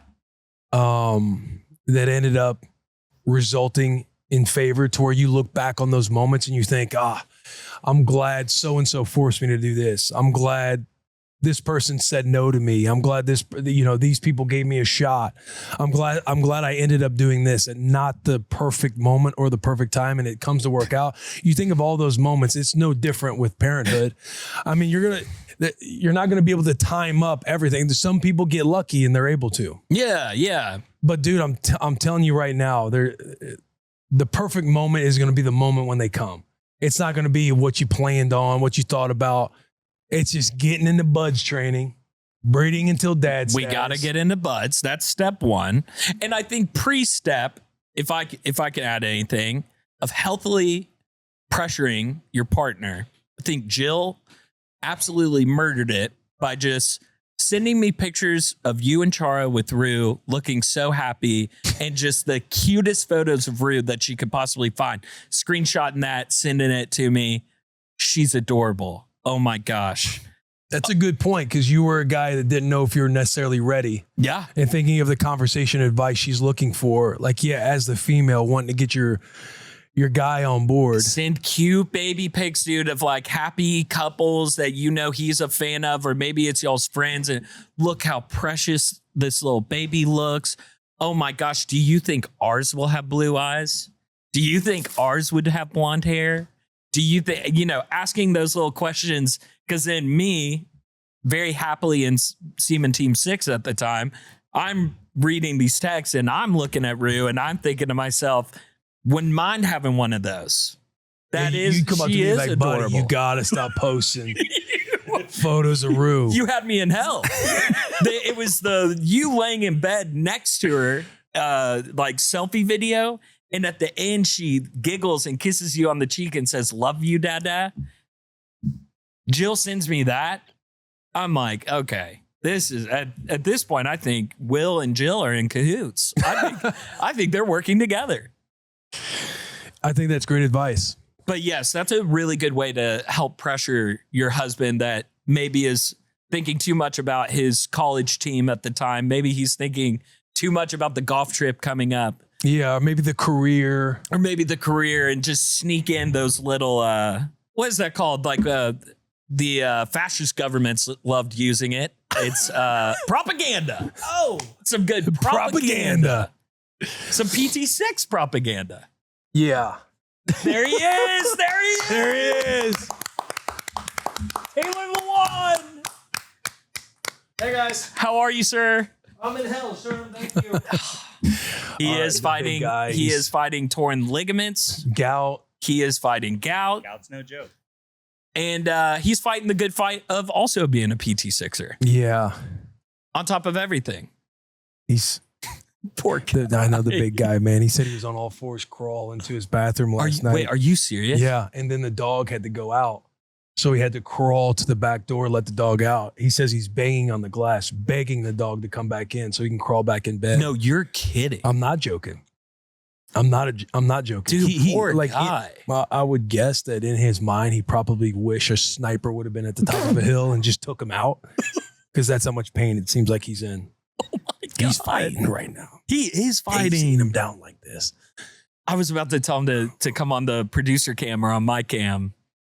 Now I'm like, Have oh, you guys man. had gout?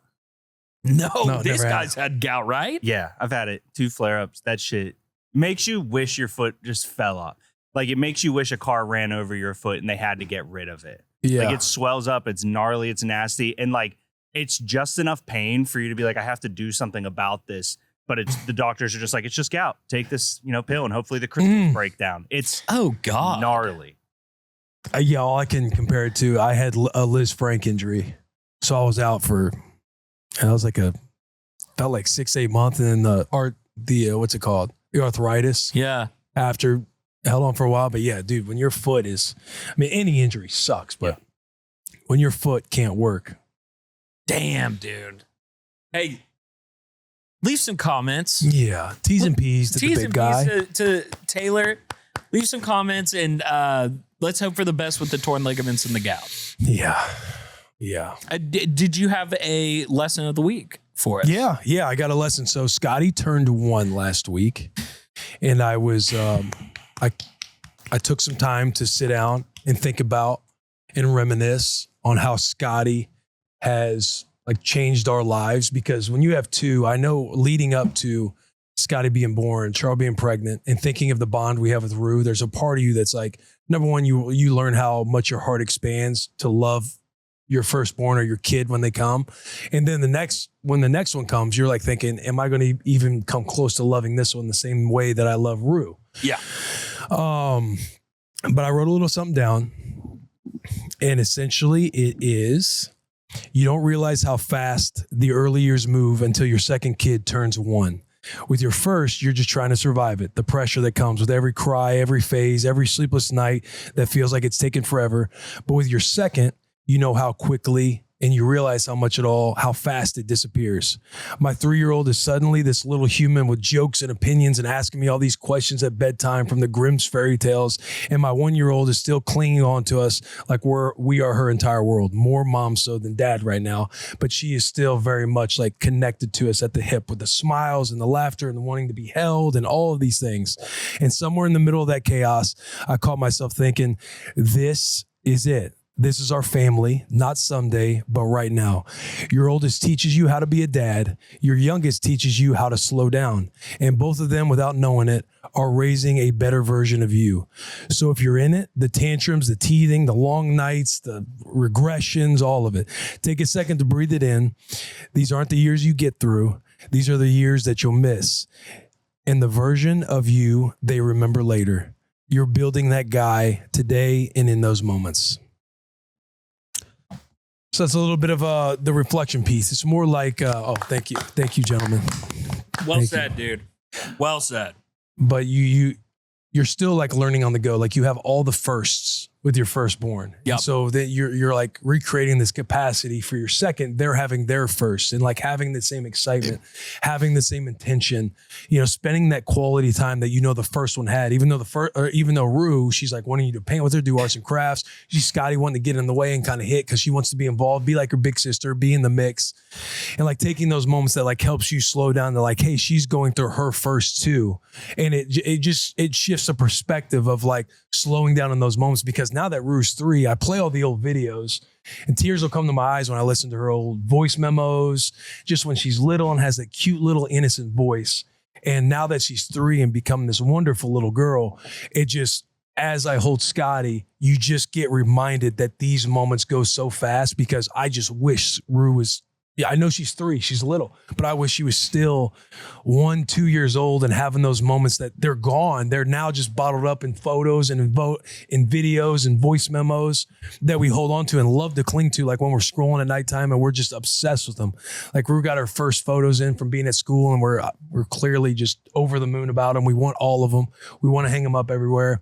And it's just such a reminder that having Scottie, like those moments are happening right now that we wish so much we still had Rue with, that we now having in Scottie. So it helps you kind of slow down and just see the perspective of it all. Like when she is having this little regression at 12 months, and you're hoping she's doing all right. And you're just having those fun moments where she's laughing. She's being a little Scottzilla.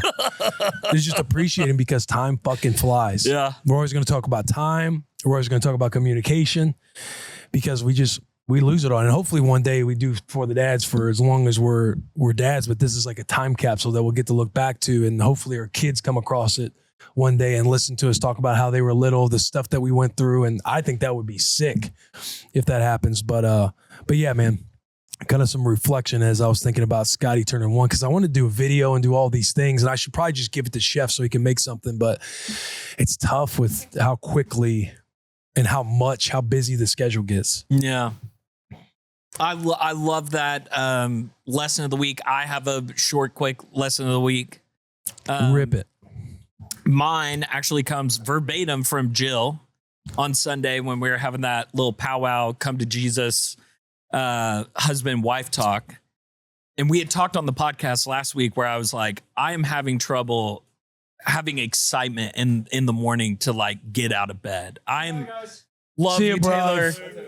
T's and P's. I am having trouble having excitement to get out of bed, to go attack the day, to be excited just for the day-to-day stuff. And Jill, just with tears in her eyes, had a really great message to me of when we were back in Fort Worth and you were a contractor and you had all the time in the day to have a nap. You would sit there and you would call me and you would cry about how you want all the responsibilities and all the opportunities that you now have at your job. You would have done anything to shoot the commercial that we got to shoot yesterday on Monday, to be able to direct that. And now that you're in it and you have new responsibilities with our child, you have new responsibilities with me as your wife, sit back and really find the things in your life that you are thankful for and really highlight those and run those things through your mind and remind yourself how good your life truly is. Because life is good. We do have a lot of stuff that is hard. We do have a lot of obstacles in our way. Mm-hmm. But God, we have a cute little family of 3, and we get to go to Franklin, Tennessee and go, yuck it up with the Beemans and just be goofballs. And I have a great job that I'm very excited to be a part of this place. And I have a daughter that lights up when she sees me. And when I'm still asleep in the morning, Jill was telling me, I might tear up on this part. I'm going to fight it though. Jill was telling me that Scarlett stares at me while I'm sleeping because she can't wait for me to wake up. Life's good. There's really good things in life. And we got to press and lean into those things. That's my lesson of the week. Be thankful. And what a great time of year to be thankful. I love that, man. That's great gratitude and perspective from Jill. Yeah, good call. Dude, she's right. That's the correct way of thinking about it. We used to beg for a life that we have or opportunities that we now have, that you slip into the monotonies of everyday life. So you start to take them for granted. Yes. And you get in these phases or these mental lulls or these lapses, and you just forget that we are living the life that we want to live. Yeah. And so that's great perspective. That's a great way to wrap it all the way back to gratitude, or starting with gratitude, because she nailed that one. We will always be going up that hill. And when we get on top of that hill, there's going to be a new hill that we have to go climb. And there are times that we should take of being at the top of that hill and being happy and leaning into that before we then press into that next hill of responsibilities, problems, issues, whatever. Because life is not going to get easier, is going to get harder, as you often say. Yeah, there's always going to be issues and problems that we face no matter what. Well said, man. Thank you. Yeah, well said. And well said on you. No. Well said on you, bro. Okay, before you start chef jackalotting me, I love it when you write stuff. And I'm just going to leave it at that. I love it when you Stop. say stuff. He's not cut his mic. That was well said. Cut his mic. He's done. Is that it, boys? Is that it? Feels like it's it. A great sode. What a sode. As always. It's a great time, great community. Great time to be for the dads. Yep. Let's gear up for Thanksgiving. Christmas merch is out right now. Yeah, Christmas merch is out. Crush the rest of your week. Go be great, as my daughter Rue would say. Oh, dude, another one. Matter of fact, before we go, when you were talking about she sits there and waits for you, she's excited for you to wake up. A fun one, like when you're in bed. This is dad hack, whatever you want to call it. But doing the whole, how they get in the peekaboo phase, or I'm sure Scarlett's probably getting in that phase a little bit. She's getting into the funny face. I was putting magnolia leaves in front of my face and revealing it. So starting to learn about that concept a little bit, whenever they're able to sit or crawl and carry themselves, like when you bring them down in your bed, like in the morning time, it's just you, wife, and the little one. But sitting them there and doing peekaboo where you're under the covers, and mom and Charlie will be like, oh, where's dad at? Where'd dad at go? And she'll lean up and try and lift in the covers. She'll lift the covers and see my face, and she gets all excited. Dude, that is those are memories that I'll literally always fondly think about, is when they're that little, playing the peekaboo game in the bed where you're hiding under the covers. It's the best. It's the best. It's so magical, dude. It's truly magical. Yeah. Those moments. Yeah. But being a dad's pretty cool, dude. Being a dad's pretty cool, man. Being a mom's cool too. Being a mom is pretty badass, dude. All right. Love you guys. See you next week. Papa Team 6 out.